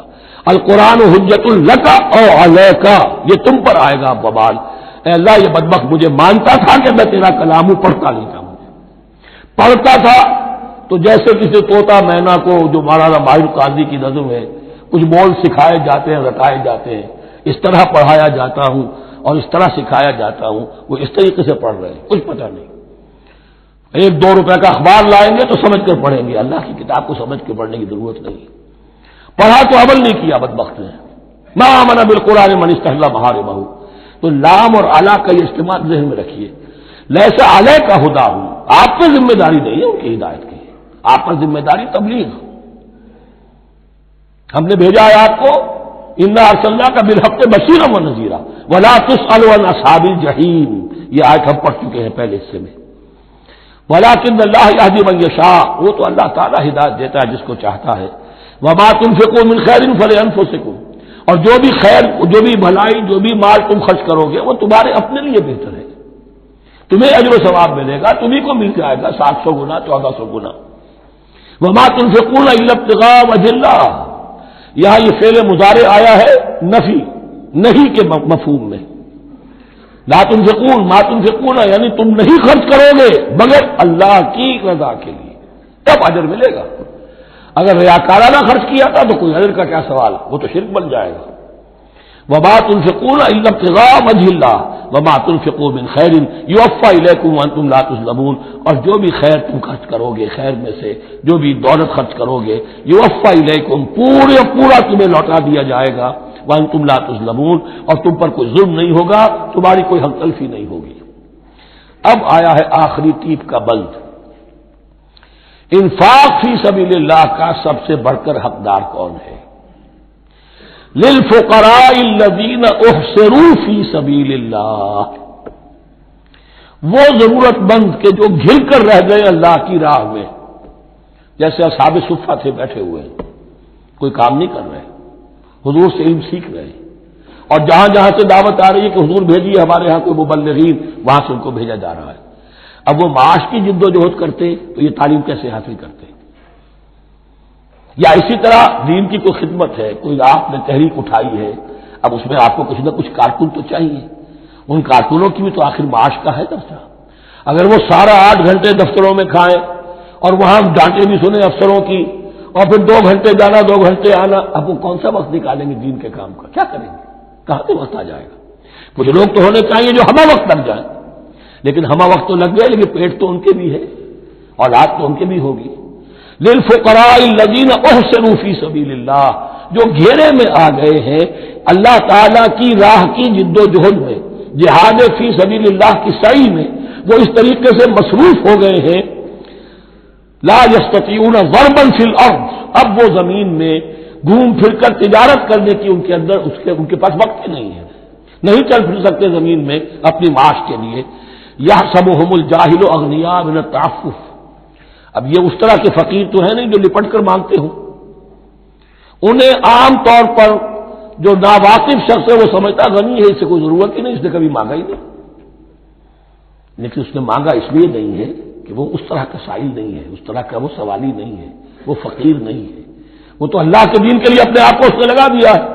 یہ تمہارا کام ہے کہ دیکھو، یحسبهم الجاہل اغنیاء من التعفف، وہ جو مانگنے سے رک رہے ہیں اپنی عزت نفس کی حفاظت کی خاطر، اس کی وجہ سے ناواقف آدمی سمجھتے ہیں کہ تو غنی ہے، اسے کوئی ضرورت نہیں ہے۔ تعرفهم بسیماہم، تم پہچان لوگے انہیں ان کے چہروں سے۔ ظاہر بات ہے کہ فقر کا، احتیاج کا اثر چہرے پر تو آ جاتا ہے۔ اگر آپ کو نیوٹریشن صحیح نہیں مل رہی ہے تو ظاہر بات ہے چہرے پر اس کا اثر ہوگا۔ تعرفهم بسیماہم لا يسألون الناس الحافا، وہ لپٹ کر لوگوں سے سوال نہیں کرتے، مانگتے نہیں ہیں، وہ ان سائلوں کی طرح نہیں ہے جو اصل میں اپنی محنت وصول کرتے ہیں، کھڑے ہو کر آپ کے سر ہو کر آپ سے کچھ نہ کچھ نکلوا لیتے ہیں زبردستی، اس طریقے سے تو وہ نہیں مانگیں گے۔ یہ بہت اہم مسئلہ ہے۔ اقامت دین کی جد و جہد میں جو لوگ ہمہ وقت لگ جائیں، آخر ان کے لیے کیا ذریعہ ہو۔ میں یہاں تفصیل میں نہیں جا سکتا، وقت بھی اس چنگ کا ختم ہو رہا ہے، لیکن یہ سمجھ لیجئے کہ یہ دو رکوع جو ہیں، انفاق کا پورا مضمون، اس کا کلائمیکس جو ہے وہ یہ آیت ہے، للفقراء الذین احصروا فی سبیل اللہ لا یستطیعون ضربا فی الارض یحسبهم الجاہل اغنیاء من التعفف تعرفهم بسیماہم لا یسألون الناس الحافا وما تنفقوا من خیر فإن اللہ بہ علیم، اور جو بھی تم دولت مال خرچ کرو گے تو اللہ تعالیٰ اس کے علم میں ہوگا، یہ نہ سمجھنا کہ اللہ کے علم میں نہیں ہے۔ خاموشی کے ساتھ، اخفاء کے ساتھ ایسے لوگوں کے ساتھ تعاون کرو گے تو اللہ تعالیٰ جو ہے تمہیں اس کا پورا بھرپور بدلہ دے گا۔ الذین ينفقون اموالهم باللیل والنہار سرا وعلانیۃ فلہم اجرهم عند ربهم ولا خوف علیہم ولا هم یحزنون۔ الذین یأکلون الربا لا یقومون الا کما یقوم الذی یتخبطه الشیطان من المس ذلك بأنهم قالوا إنما البيع مثل الربا وأحل الله البيع وحرم الربا فمن جاءه موعظة من ربه فانتهى فله ما سلف وأمره إلى الله ومن عاد فأولئك أصحاب النار هم فيها خالدون۔ صدق الله العظيم۔ رب اشرح لي صدري ويسر لي أمري واحلل عقدة من لساني يفقهوا قولي۔ ابھی سورہ مبارکہ کا وہ رکوع ہم پڑھ رہے ہیں کہ جو آج کے حالات میں اہم ترین ہے، اس لیے کہ اس دور میں اللہ کے خلاف بغاوت کی سب سے بڑی شکل تو ہے غیر اللہ کی حاکمیت کا تصور، سب سے بڑا شرک یہ ہے۔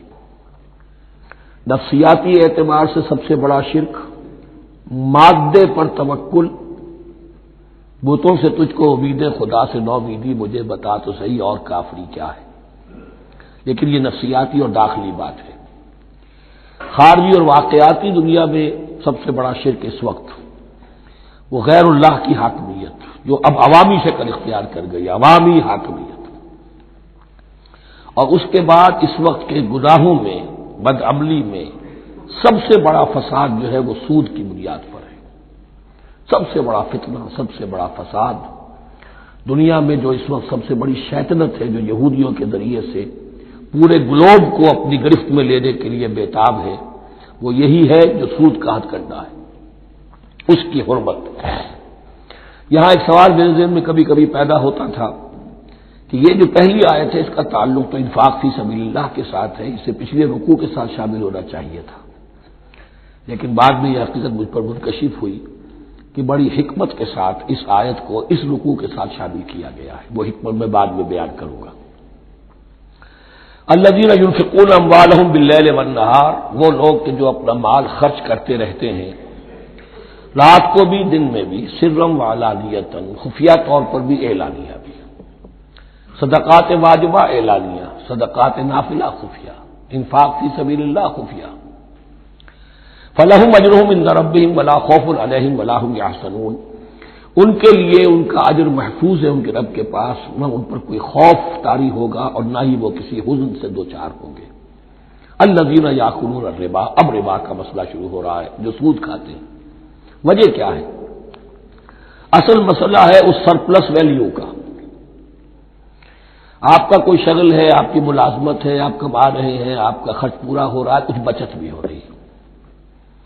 اب اس بچت کا اصل مصرف کیا ہے؟ یسألونک ماذا ينفقون قل العفو، اصل راستہ تو یہ ہے کہ اس کو دے دو اللہ کی راہ میں، یا محتاجوں کو یا اللہ کے دین کو۔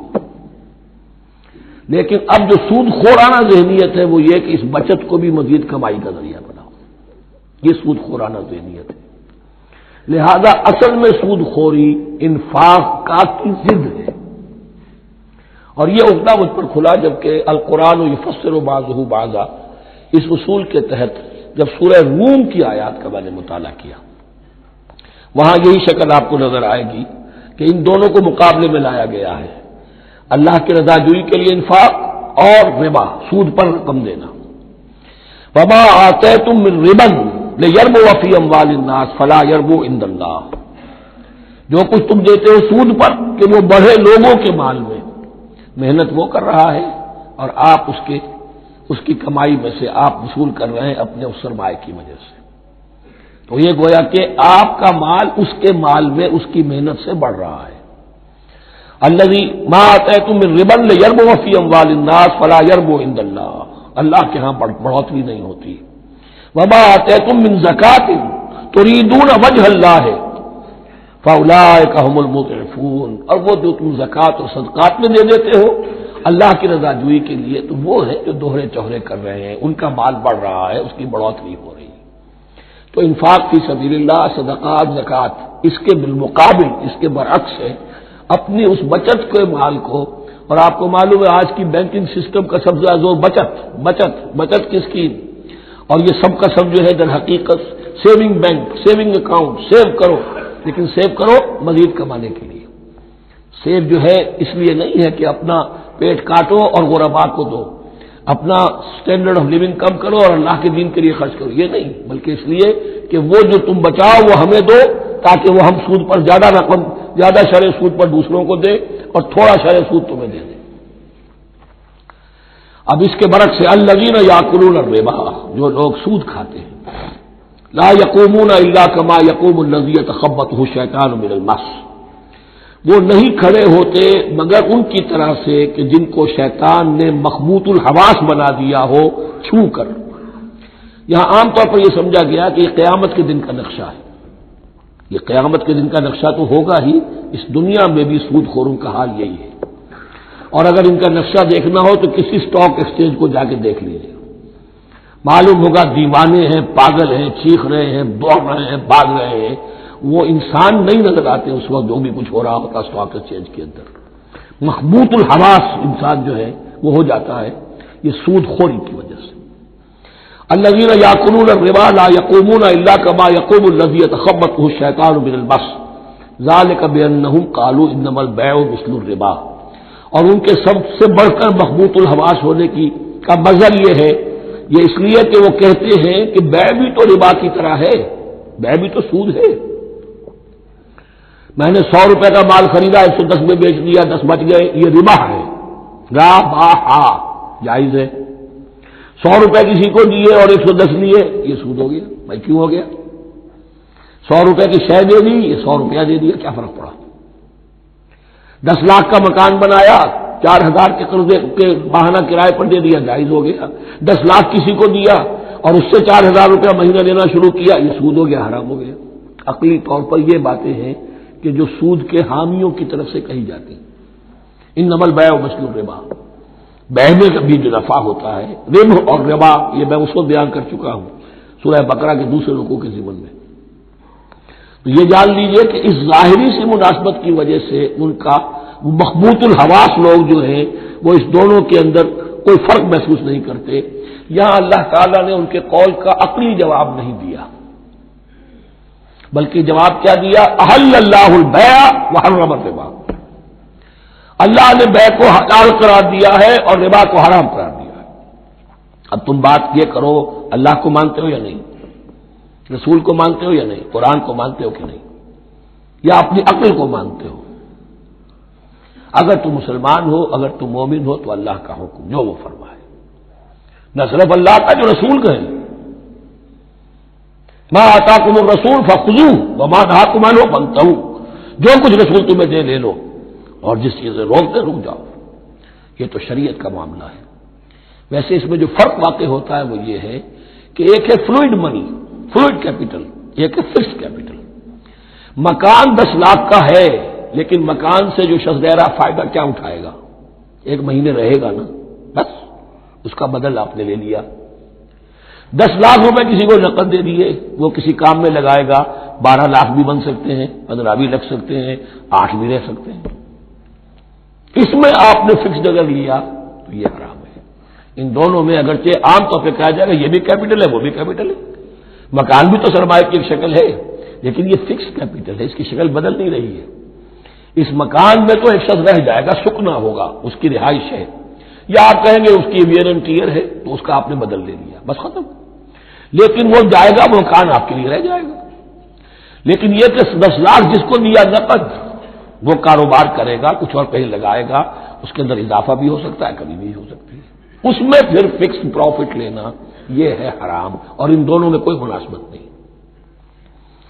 لیکن اللہ تعالیٰ نے یہ جواب نہیں دیا، جواب دیا احل اللہ البیع وحرم الربا فمن جاءہ موعظۃ من ربہ فانتہی فلہ ما سلف، تو جس شخص کے پاس اس کے رب کی طرف سے یہ نصیحت پہنچ گئی اور وہ باز آ گیا، رک گیا، فلہ ما سلف، تو جو کچھ پہلے وہ لے چکا ہے وہ اس کا ہے، وہ اسے واپس نہیں دیا جائے گا، حساب کتاب نہیں کیا جائے گا کہ تم اتنا سود کھا چکے ہو واپس کرو۔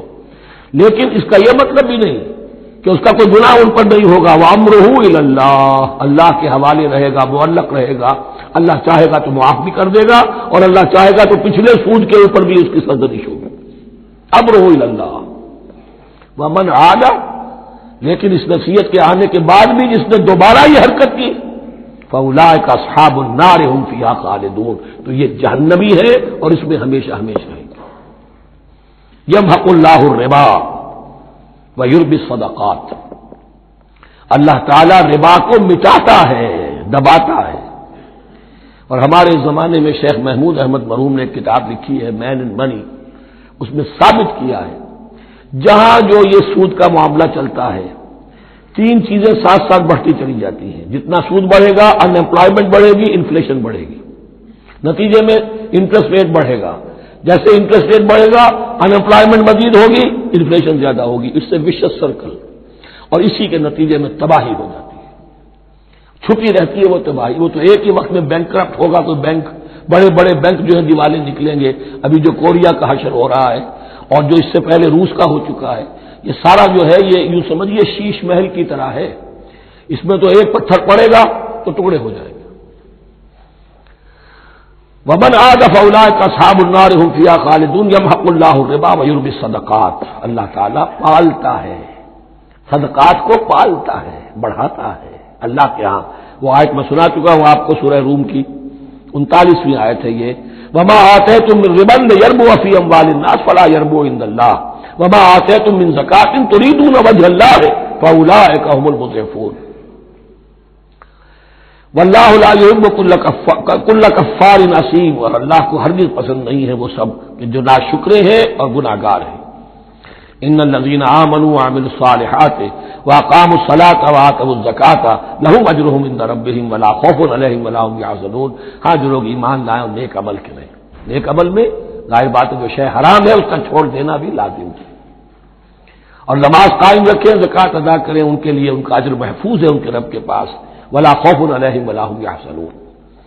یا ایھا الذین آمنوا اتقوا اللہ وذروا ما بقی من الربا، اے ایمان والو اللہ کا تقوی اختیار کرو اور چھوڑ دو جو رہ گیا ہے سود میں سے۔ آج فیصلہ کر لو کہ جو بھی کچھ تمہیں کسی کو قرض دیا تھا اب اس کا سود چھوڑو۔ یا ایھا الذین آمنوا اتقوا اللہ وذروا ما بقی من الربا ان کنتم مؤمنین، اگر تم مومن ہو، فَإِن لَّمْ تَفْعَلُوا، اور اگر تم نے ایسا نہ کیا، باز نہ آئے، فَاعْذَرُوا، تو کان کھول کر سن لو، بِحَرْبٍ مِّنَ اللَّهِ وَرَسُولِهِ، اللہ اور اس کے رسول کی طرف سے اعلان جنگ، یہ الٹیمیٹم ہے اگر باز نہیں آتے سود سے۔ دیکھیے کسی اور گناہ پر یہ بات نہیں آئی، اللہ اور اس کے رسول کی طرف سے اعلان جنگ۔ وَإِن تُبْتُمْ فَلَكُمْ رُءُوسُ أَمْوَالِكُمْ، اگر تم توبہ کرو تو تمہارے جو اصل راس المال ہے وہ تمہیں لوٹا دیے جائیں گے۔ سود چھوڑ دو، راس المال واپس لے لو۔ لا تظلمون ولا تظلمون، نہ تم ظلم کرو سود لے کر اور نہ تم پر ظلم کیا جائے کہ تمہارا راس المال بھی دبا دیا جائے۔ لا تظلمون ولا تظلمون۔ وَإِن كَانَ ذُو عُسْرَةٍ، اور اگر تمہارا جو مقروض ہے وہ تنگی میں ہے، وہ تنگ دستی میں ہے، فَنَظِرَةٌ إِلَىٰ مَيْسَرَةٍ، تو انہیں انتظار کرو، پھر اسے مہلت دو کہ اس کی حق کشادگی پیدا ہو جائے، آسانی سے وہ آپ کی رقم، آپ کا قرض واپس کر سکے۔ لیکن اس سے بھی آگے وَأَن تَصَدَّقُوا خَيْرٌ لَكُمْ، تم صدقہ ہی کر دو۔ تمہارا بھائی غریب تھا، اس کو تم نے قرض دیا تھا، کوئی سود لے کر کھا بھی چکے ہو، اب جو ہے سود، اب تو باقی سود کو تو چھوڑا ہی ہے، اگر وہ راس المال بھی بخش دو اس کو، یہ انفاق ہو جائے گا، یہ قرض حسنہ اللہ کو ہو جائے گا، یہ تمہارا جو ہے ذخیرہ آخرت بن جائے گا۔ تو یوں سمجھیے کہ جو بھی جو ہے جس کو سرپلس ویلیو میں نے کہا تھا اسلامی معیشت کے اندر، جو بچت ہے آپ کی، اس بچت کا سب سے اونچا مصرف کیا ہے؟ صدقہ دے دو، انفاق کر دو۔ اس سے کم تر کیا ہے؟ قرض حسنہ، قرض دے دو کسی کو تاکہ وہ اپنی ضرورت چلا لے، اس کا کاروبار رکا ہوا تھا وہ چل پڑے گا اور تمہیں پھر وہ اپنی اصل رقم واپس کر دے گا، یہ قرض حسنہ اس سے کم تر درجہ ہے۔ تیسرا درجہ ایک اور بھی ہے جو جائز تو ہے مکروہ، پسندیدہ نہیں ہے۔ تم زیادہ ہی خسیس ہو، چلو مزارمت پر دے دو، اور مزارمت یہ ہے کہ رقم تمہاری کام وہ کرے گا، اگر بچت ہو جائے تو تم بھی لے لینا، اگر نقصان ہو جائے تو کوئی تاوان نہیں لے سکتے اس سے، یہ ہے مزارمت۔ اس کے بعد اگر تم کہو کہ میں دے رہا ہوں، مجھے اتنے % تمہارا تم نے دینا ہی دینا ہے، اس سے بڑھ کر حرام شے کوئی نہیں۔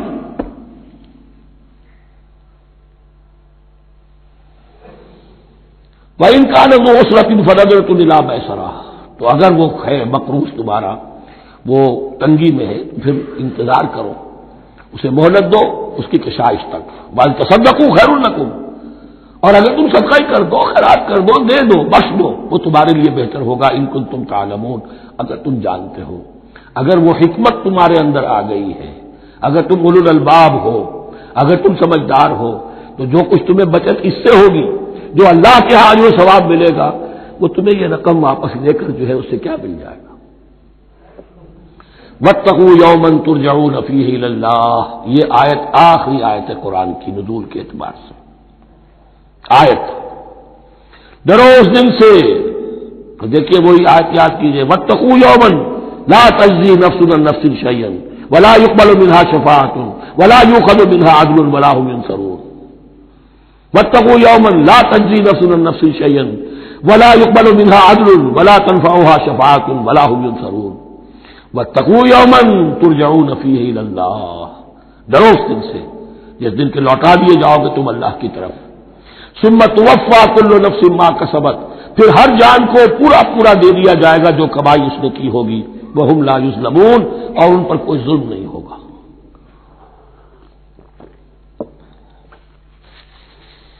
اب یہ قرآن مجید کی طویل ترین آیت آ رہی ہے، آیت دین۔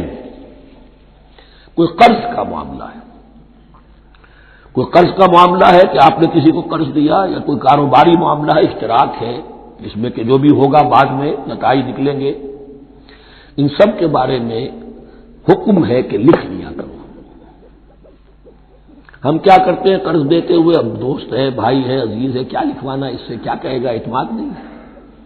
کاروبار شروع ہو گیا، زبانی باتیں کر لی، اس کے بعد رو رہے ہیں، چیخ رہے ہیں، چلا رہے ہیں۔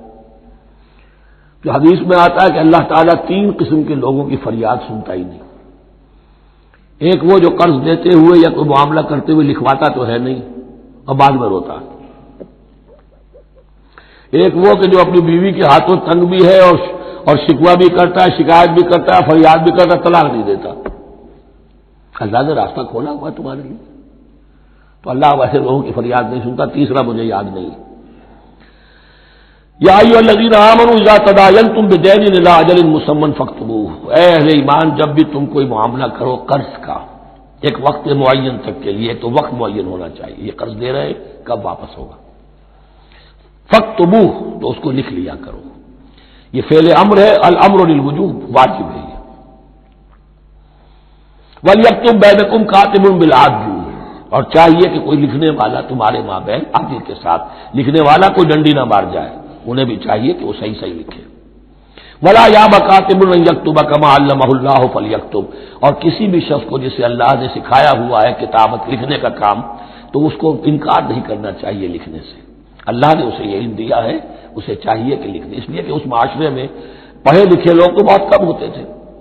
اب بھی یہ ہوتا ہے، عرائض نویس وغیرہ ہوتے ہیں، وثیقہ نویس ہوتے ہیں، پیسے دے کے ان کو جو لکھواتے ہیں، لیکن اگر کوئی وثیقہ نویس جو بے ایمانی کرے اور لکھنے میں کوئی کمی کر جائے تو جو جس کے اوپر ذمہ داری ہے اسے نقصان پہنچ جائے گا۔ وَلْيَكْتُبْ بَيْنَكُمْ كَاتِبٌ بِالْعَدْلِ، اور چاہیے کہ لکھنے والا تمہارے مابین انصاف کے ساتھ لکھے۔ وَلَا يَأْبَ كَاتِبٌ أَن يَكْتُبَ كَمَا عَلَّمَهُ اللَّهُ فَلْيَكْتُبْ، اور نہ انکار کرے کوئی لکھنے والا اس سے کہ وہ لکھے جیسے اللہ نے اسے سکھایا ہے، تو لکھنا چاہیے۔ وَلْيُمْلِلِ الَّذِي عَلَيْهِ الْحَقُّ، لکھتے وقت املا وہ کرائے جس کے ذمے رقم آ رہی ہے، جس پر حق آ رہا ہے، علیہ الحق، وہ لکھوائے، جس کا مال ہے وہ نہ لکھوائے، جس پر ذمہ داری آ رہی ہے وہ لکھوائے، کہ میں کیا ذمہ داری لے رہا ہوں۔ وَلْيَتَّقِ اللَّهَ رَبَّهُ، اور اللہ سے ڈرتا رہے اپنے رب سے، وَلَا يَبْخَسْ مِنْهُ شَيْئًا، اور لکھوانے میں اس میں سے کوئی شے کم نہ کر دے۔ فَإِنْ كَانَ الَّذِي عَلَيْهِ الْحَقُّ سَفِيهًا، اب اگر وہ جو مقروض ہے، جو قرض دے رہا ہے، جس کے ذمے کوئی ذمہ داری آ رہی ہے، وہ ناسمجھ ہے یا بوڑھا ہے، ضعیف ہے، اور لا يستطيع ان يمل، یا اس کے اندر یہ اتنی صلاحیت نہیں ہے کہ املا کرا سکے، یہاں املا کے معنی میں ہے، ہوا فَلْيُمْلِلْ وَلِيُّهُ بِالْعَدْلِ، تو اگر وہ نہیں املا کرا سکتا تو اس کا کوئی ولی ہو، اس کا کوئی وکیل ہو، اس کا کوئی اٹارنی ہو، وہ اس کی طرف سے اس کو لکھوائے۔ وَاسْتَشْهِدُوا شَهِيدَيْنِ مِن رِجَالِكُمْ، یہ ایک آیت چل رہی ہے، ابھی پورے رکوع کے اوپر ایک آیت پھیلی ہوئی ہے، سوائے آخر میں تھوڑا سا حصہ دوسری آیت آئے گی۔ وَاسْتَشْهِدُوا شَهِيدَيْنِ مِن رِجَالِكُمْ، اور گواہ بنا لیا کرو دو اپنے مردوں میں سے، فَإِن لَّمْ يَكُونَا رَجُلَيْنِ، اور اگر دو مرد دستیاب نہ ہو، فَرَجُلٌ وَامْرَأَتَانِ، تو ایک مرد اور دو عورتیں، ممن ترضون من الشہداء، اور وہ بھی دونوں کے نزدیک مقبول ہو شہداء، کہ ہاں دونوں کو اعتماد ہے ان پر۔ اب یہ جو سوال آ گیا کہ ایک مرد کی جگہ دو عورتیں، دو مرد یا پھر ایک مرد کا ہونا تو لازم ہو گیا، محض عورت کی گواہی نہیں چلے گی، لیکن اس کا آیا مسئلہ تھا ہر قسم کے معاملے کا ہے یا قرض اور مالی معاملات میں وثیقہ نویسی کا، یہ ایک علیحدہ مسئلہ ہے، یہ تو باتیں پھر فقہا کے یہاں تفصیل سے ملتی ہیں، لیکن یہ مسئلہ موجود ہے کہ دو مرد، اور اگر دو مرد دستیاب نہ ہو تو ایک مرد اور دو عورتیں، تو سوال تو پیدا ہو گیا کہ کیا عورت کی گواہی عادی ہے؟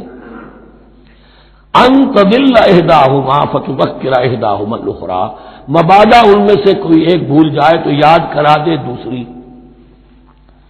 عقلی سوال پیدا ہو گیا، کیا مرد نہیں بھول سکتا؟ کیا جواب ہے اس کا؟ جواب یہ ہے کہ واقعتاً اللہ تعالی نے عورت کے اندر نسیان کا مادہ زیادہ رکھا ہے۔ الا یعلم من خلق وهو اللطیف الخبیر، کیا وہی نہ جانے گا جس نے پیدا کیا ہے؟ اس نے پیدا کیا ہے، وہ جانتا ہے۔ نسیان کا مادہ کیوں زیادہ رکھا یہ بھی سمجھ لیجیے، عقلی بات ہے، منطقی بات ہے۔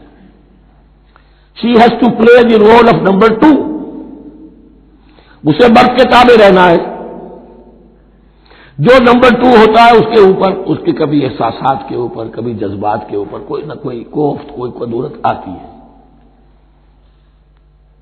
اور اس میں اللہ تعالیٰ نے ان کا سیفٹی والو رکھا ہوا بھول جانا، اگر بھولنا نہ ہو، یاد بازی عذاب ہے یارب چھین لے مجھ سے حافظہ میرا، یہ نسیان جو ہے یہ بھی ایک بہت بڑی نعمت ہے، ورنہ تو کوئی صدمہ دل سے اتری نا، کوئی غصہ کبھی ختم ہوئی نا، تو بھولنے کا معاملہ یہ سیفٹی ویلو اللہ نے عورت میں زیادہ رکھا ہے، اس لیے کہ اسے مرد کے تابع ہو کر رہنا ہے، اور جب تابع ہو کر رہنا ہے تو اسے زیادہ اس کے احساسات پہ، جذبات پر زیادہ مواقع آئیں گے کہ اس کو کچھ دک پہنچے، اس کے لیے یہ سیفٹی ویل کے نسیان ہے، یہ زیادہ رکھ دیا گیا ہے۔ ان تضل احداہما فتذکر احداہما الاخری. اب یہ کہ اگر یہ بات سمجھ میں نہ آتی تب بھی اللہ کا حکم ہے ماننا ہے. اگر فکس کیپٹل اور فلوئڈ کیپٹل کا فرق سمجھ میں نہیں آتا تب بھی بے حلال ہے ربا حرام ہے. اللہ خیر اللہ احل اللہ البیع وحرم الربا. لیکن اگر حکمت سمجھ میں آ جائے تو نور علی نور. ولا یأبى الشهداء اذا ما دعوا. اور نہ انکار کریں گواہ جب کہ ان کو بلایا جائے. اب گواہی کے لیے بلایا جائے تو گواہ نہیں آ رہے, نخرہ کر رہے, نہیں, ان کو آنا چاہیے. ومن اسلم ممن كتم شهادة من اللہ ہے, جو اللہ کی کوئی گواہی جو ہے اگر چھپائی ہے تو بہت بڑا ظلم ہے.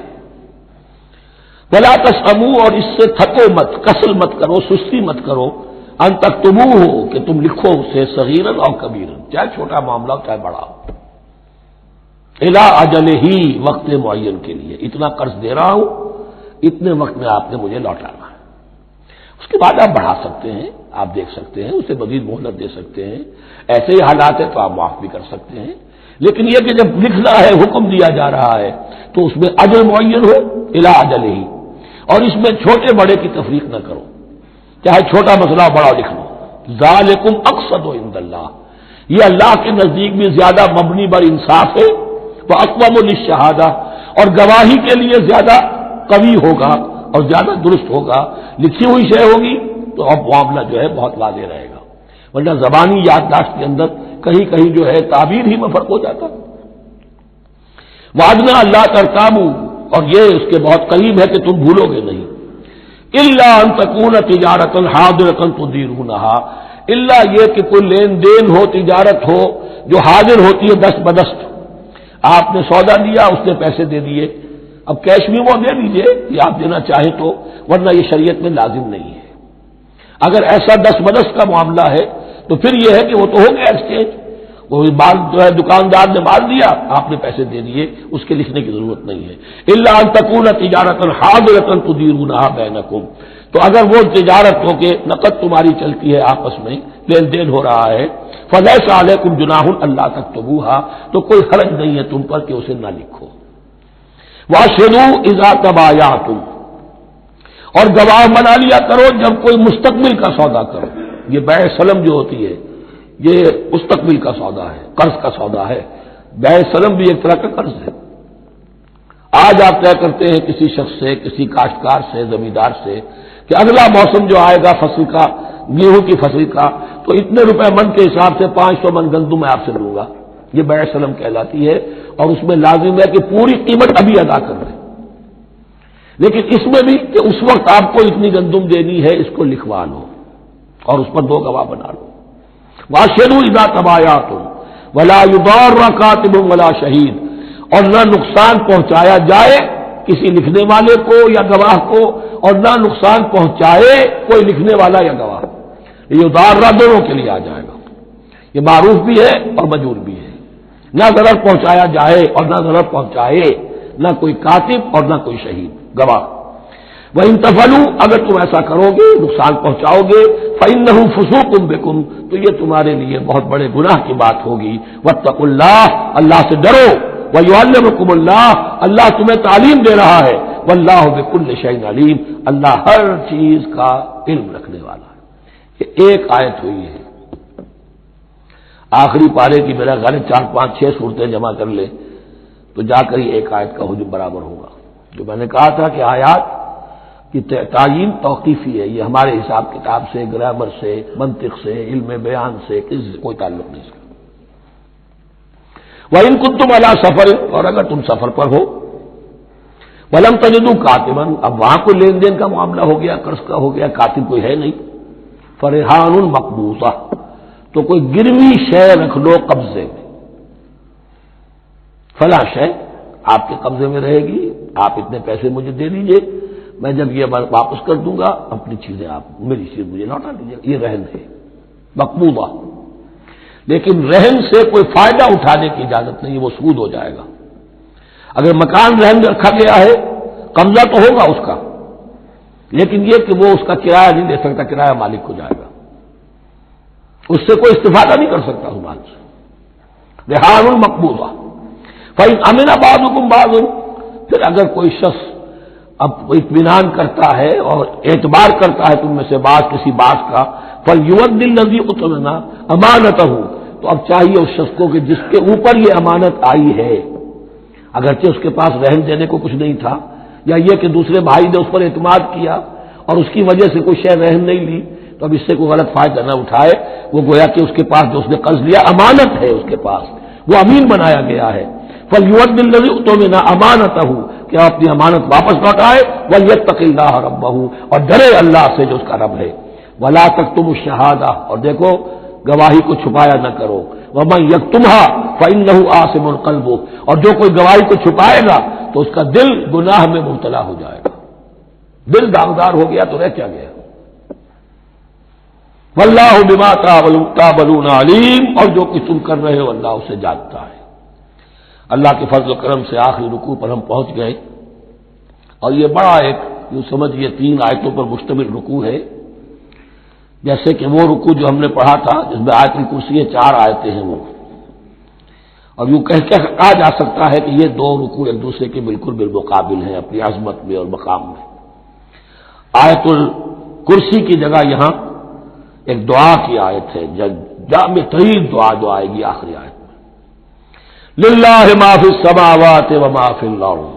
اکثر و بیشتر آپ دیکھیں گے سورتوں کے اختتام پر یہ الفاظ پھر آتے ہیں، اللہ ہی کا ہے جو کچھ بھی ہے آسمانوں اور زمین میں۔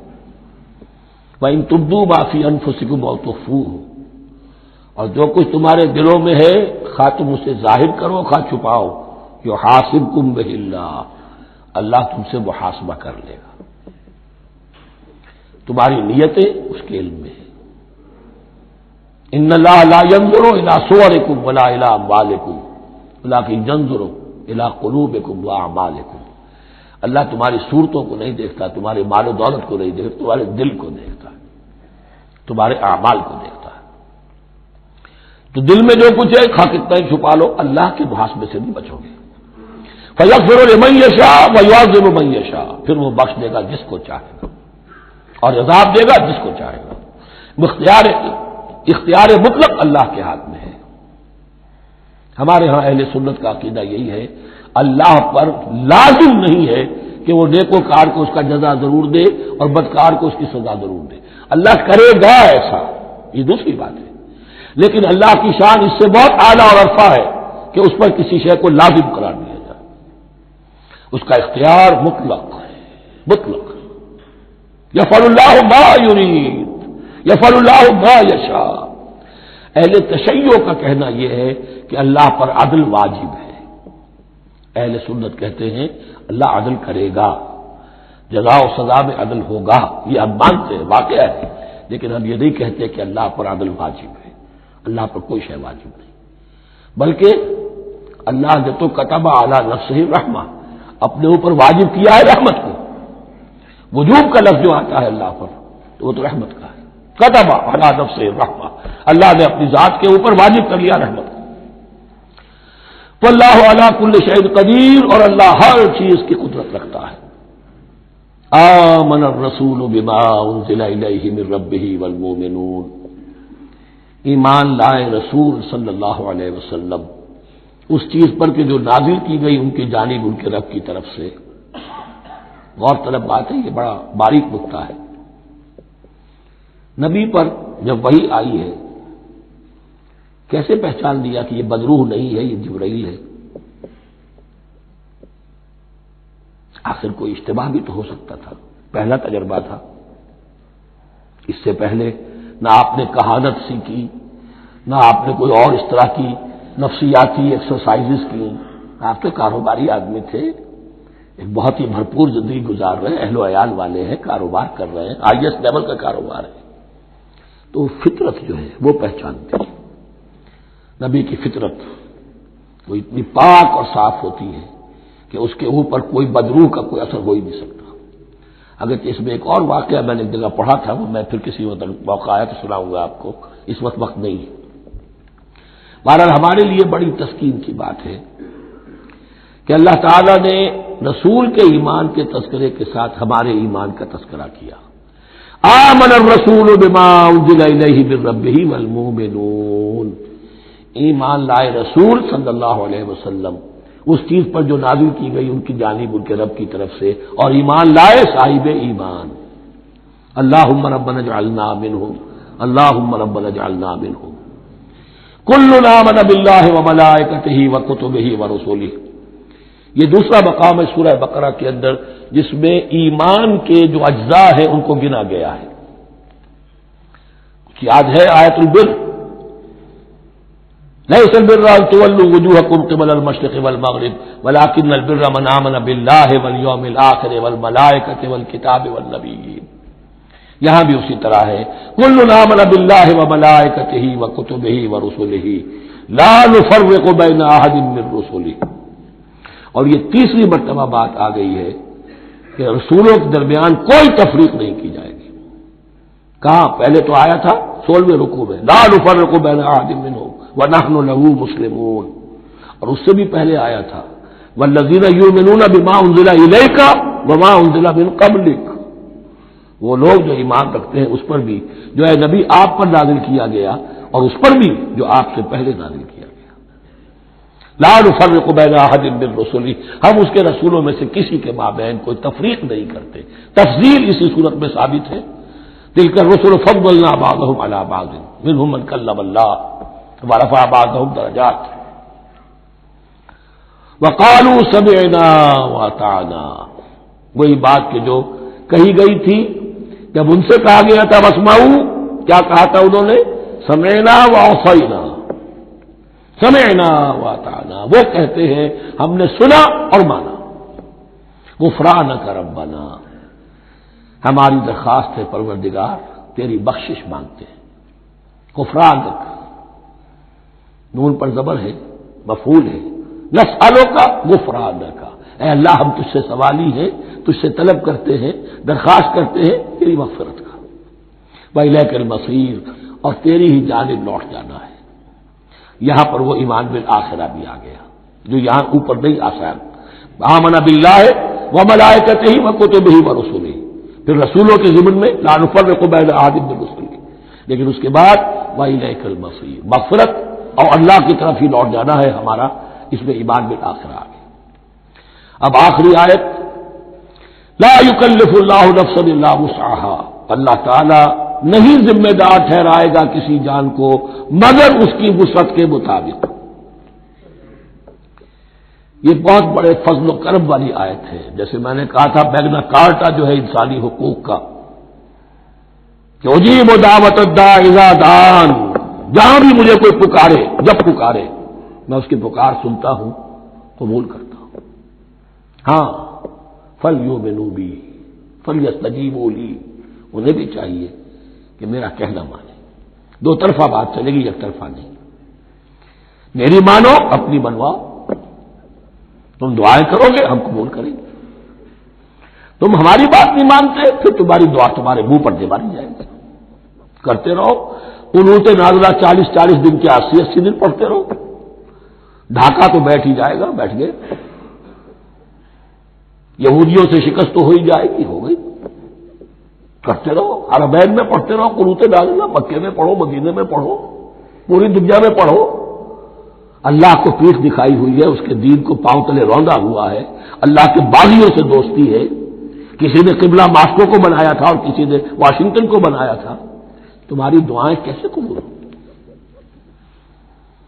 لیکن یہ جو آیت ہے یہ اس اعتبار سے بہت بڑی رحمت کی آیت ہے کہ اللہ تعالیٰ کے ہاں وہ اندھے کی لاٹھی والا معاملہ نہیں ہے کہ تمام انسانوں سے محاسبہ ایک ہی سطح پر ہو۔ اللہ جانتا ہے کس کی کتنی وسعت ہے، اور وسعت کن چیزوں سے بنتی ہے۔ آپ کو کوئی اور جین ملے ہیں، مجھے کوئی اور جین ملے ہیں، انہیں کوئی اور جین ملے ہیں، یہ جینز، ان جینز کی اپنی اپنی خصوصیات ہیں، خصائص ہیں، پراپرٹیز ہیں، لمیٹیشنز ہیں۔ آپ کو کوئی اور ماحول ملا، اسے کوئی اور ماحول ملا، اسے کوئی اور ماحول ملا، تو hereditary factors multiplied by environmental factors, ان دونوں سے ایک شخصیت کا ہیولہ بنتا ہے انسان کا، جس کو پاٹن کہتے ہیں ہمارے مستری لوگ۔ جب لوہے کا کوئی شے جو ہے ڈھالنی ہے تو اس کے لیے پہلے مٹی کا یا لکڑی کا ایک پیٹرن بناتے ہیں، انگریزی میں پیٹرن ہے، وہ پاٹن کہتے ہیں ہمارے مصری لوگ. اب آپ لوہا جو ہے اس کو جب اسے کر لیں گے، مائع بنا لیں گے، گلا لیں گے، پھر اس میں ڈالیں گے، وہی شکل ہو جائے گی. یہ شاکلہ ہے ہر انسان کا جو بن جاتا ہے. قل کل یعمل علی شاکلتہ فربکم اعلم بمن هو اہدی سبیلا. اس شاکلہ کے اندر اندر آپ کو محنت کرنی ہے. اللہ جانتا ہے کس کا شاکلہ وسیع تھا، کس کا شاکلہ تنگ تھا، کس کے جینز اعلیٰ تھے، کس کے جینز ادنا تھے، کس کے ہاں ذہانت زیادہ تھی، کس کے ہاں جسمانی قوت زیادہ تھی. جو بھی کچھ اس نے دیا ہے، جس کو وہاں ہم نے رکھا اس کو وہاں رکھا، اس نے وہاں تعلیم پائی، اس نے یہاں تعلیم پائی. جو بھی انوائرمنٹل فیکٹرز آئے ہیں، جو بھی جینیٹک فیکٹرز آئے ہیں، سب اللہ کے علم میں ہے. ان سب کو ملحوظ رکھ کے اللہ حساب دے گا. جو شاکلہ ہم نے تمہیں دیا تھا اس میں تم نے کیا کیا. ایک شخص کے اندر فرض کیجئے استعداد ہی ہے 20 درجے کی استعداد ہے، اس نے فرض کیجئے 18 درجے کام کر دیا، کامیاب ہو گئے.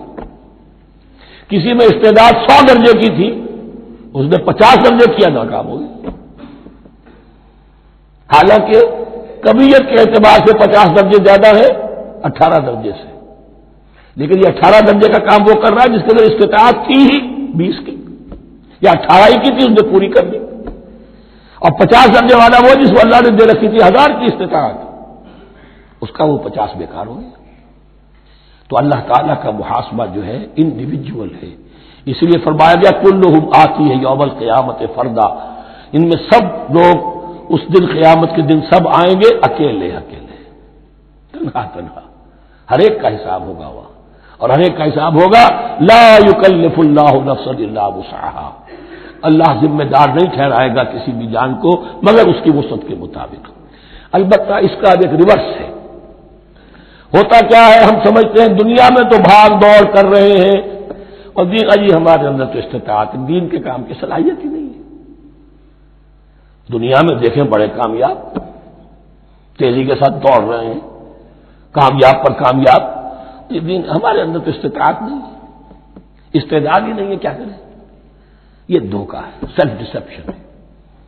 استعداد اور استطاعت کے بغیر اور صلاحیت اور ذہانت کے بغیر دنیا میں بھی آپ کما نہیں سکتے، محنت نہیں کر سکتے، کوئی نتائج حاصل نہیں کر سکتے.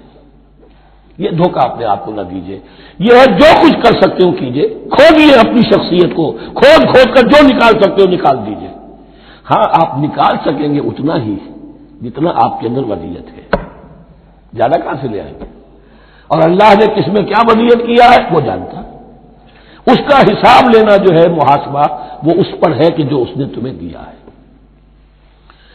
لا، اور یہ مضمون قرآن مجید میں 5 مرتبہ آیا ہے بہت اہمیت کے ساتھ. لا یکلف اللہ نفسا الا وسعها لها ما کسبت وعلیہا ما اکتسبت. اسی جان کے لیے ہے جو اس نے کمایا، اور اس کے اوپر وبال بنے گا جو اس نے برائی کمائی.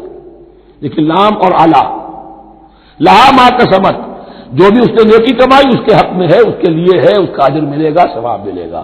اور جو بدی کمائی وہ اس پر وبال بنے گا، اسی کے لیے اس کو سزا ملے گی، اسی کے حوالے سے. اب وہ آخری دعا آ گئی، جامع ترین اور عظیم ترین دعا ہے قرآن مجید کی. ربنا لا تؤاخذنا ان نسینا او اخطانا. اہل ایمان کے راستے پر، عمل صالح کے راستے پر مقدور بھر، امکان بھر اپنی شخصیت کے کونوں کھجروں میں سے بھی نکال کر، اپنی ریزیڈول انرجیز کو بھی نکال کر اللہ کی راہ میں لگا لیں. لیکن اس کے بعد بھی کوئی غرہ نہ ہو، کوئی غرور نہ ہو، کوئی اپنی محنت پر، اپنی نیکی پر، اپنی کمائی پر، اپنے کارناموں پر کہیں انسان دھوکہ نہ کھا جائے. کیفیت کیا رہنی چاہیے وہ یہ ہے تواضع، عجز، انکساری. ربنا لا تؤاخذنا ان نسینا او اخطانا. اے رب ہم سے مواخذہ نہ کیجو اگر ہم بھول جائیں یا ہم سے خطا ہو جائے. نسیان بھی ہے، الانسان مرکب من الخطاء والنسیان. انسان کے اندر یہ دونوں چیزیں، خطا اور نسیان، یہ تو بندھی ہوئی ہیں. خطا یہ ہے کہ آپ نے اپنی امکانی حد تک تو نشانہ ٹھیک لگایا تھا، نشانہ خطا ہو گیا، ٹھیک ہے، کوئی بات نہیں، آپ کی نیت صحیح تھی. ایک اجتہاد کرنے والا اجتہاد کر رہا ہے، امکانی حد تک اس نے کوشش کی ہے کہ صحیح رائے تک پہنچے، لیکن خطا ہو گئی، اللہ معاف کرے گا۔ اس نے اپنی امکانی کوشش کی تھی، لہذا اسے ثواب ملے گا۔ مجتہد مخطی بھی ہو تو ثواب ملے گا، مجتہد مصیب ہے، صحیح رائے پر پہنچ گیا ہے تو دوہرا ثواب ملے گا، لیکن مجتہد مخطی ہے تب بھی ثواب ملے گا۔ تو بھول چوک پر، یہ بھول چوک خطا جو ہے، چوک صحیح ہے بالکل لفظ اس کے لیے، چوک جانا، نشانہ چوک گیا، تو اے پروردگار جو بھی ہم سے سرزد ہو جائے، غلطی ہو جائے، بھول کی وجہ سے یا خطا کی وجہ سے، اس پر معاوضہ نہ کیجیے۔ ربنا ولا تحمل علینا اصرا کما حملتہ علی الذین من قبلنا، اور اے رب ہمارے، ہم پر وہ بوجھ نہ ڈالیو جس سے ہم لے کر چل نہ سکیں۔ دیکھیے ایک حمل ہوتا ہے جس سے حمال کا لفظ بنا ہے، جس کو لے کر انسان چلتا ہے۔ حمال اس بوری کو یا بوجھ کو اٹھا کر چل رہا ہے، جو آپ کی طاقت میں ہے اور جسے لے کر آپ چل سکیں وہ ہے حمل، اور جو ہو آپ کو بٹھا دے، اسر اس کو کہتے ہیں۔ یہ لفظ سورہ اعراف میں پھر آئے گا، یضع عنہم اسرہم والاغلال التی کانت علیہم۔ حضور کی شان یہ بھی تھی کہ انہوں نے لوگوں کے بوجھ جو ان کی طاقت سے بڑھ کر تھے ان کے کندھوں سے اتار دیے۔ ربنا ولا تحمل علینا اصرا کما حملتہ علی الذین من قبلنا، اے اللہ تو نے بڑے بڑے بھاری بوجھ ہم سے پہلے لوگوں پر ڈالے۔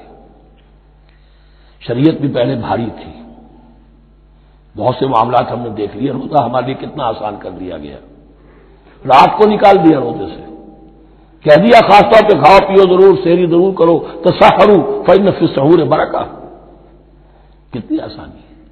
رات میں تعلق زن و شو کی اجازت ہے، وہاں ان کے روزے میں چپ بھی تھا، چپ بھی رہو، نہ کھاؤ نہ پیو، نہ تعلق زن و شو، نہ گفتگو، تو آسانی کی ہے۔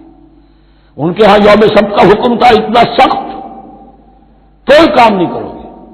ہمارے ہاں وہ تھوڑے سے وقت کے لیے، اذا نودی للصلاۃ من یوم الجمعۃ فاسعوا الی ذکر اللہ وذروا البیع، اذان سے لے کر اور نماز کے ادا ہو جانے تک ہر کاروبار دنیاوی حرام ہے، لیکن اس سے پہلے اس کے بعد آپ کر سکتے ہیں، تو آسانی ہے۔ ربنا ولا تحمل علینا اصرا کما حملتہ علی الذین من قبلنا ربنا ولا تحملنا ما لا طاقۃ لنا بہ، اور اے رب ہمارے، ہم پر وہ بوجھ نہ عائد کی جو ہم پر ڈالیو جس کی کہ ہمارے اندر طاقت نہ، واعف عنا، ہم سے درگزر فرماتا رہے، ہمیں معاف کرتا رہے، واغفر لنا، اور ہمیں بخشتا رہے۔ مغفرت کا لفظ جو ہے اس کو سمجھ لیجئے ڈھانپنا، مغفر کہتے ہیں خود کو، جو ہیملٹ پیٹرن ہوتا ہے تاکہ گولی جو ہے وہ سر پہ لگے تو یہ آپ کو بچا لے۔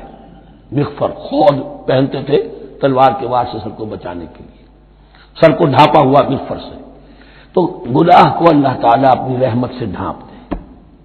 واغفر لنا، ہماری خطاؤں کی پردہ پوشی فرما دے۔ ورحمنا، اور ہم پر رحم فرما، انت مولانا، تو ہمارا مولا ہے، والی ہے، ہمارا پشت پناہ ہے، مددگار ہے۔ اللہ ولی الذین آمنوا یخرجہم من الظلمات الی النور فانصرنا علی القوم الکافرین، بس ہماری مدد فرما کافروں کے مقابلے میں۔ انہی الفاظ پر وہ دعا ختم ہوئی تھی جو طالوت کے ساتھیوں نے کی تھی علیہ الصلوۃ والسلام۔ اصل میں یہ دعا اب تلقین کی جا رہی ہے، مرحلہ سخت آ رہا ہے، مرحلہ سخت ہے اور جان عزیز، تاب لاتے ہی بنے گی آپ غالب۔ اب وہ مرحلہ آ رہا ہے، اس کے لیے تیار ہو جاؤ۔ یہ سارا حصہ جو ہے در حقیقت یہ تمہید ہے غزوہ بدر کی۔ بارک اللہ لی ولکم فی القرآن العظیم ونفعنی وإیاکم بالآیات والذکر الحکیم۔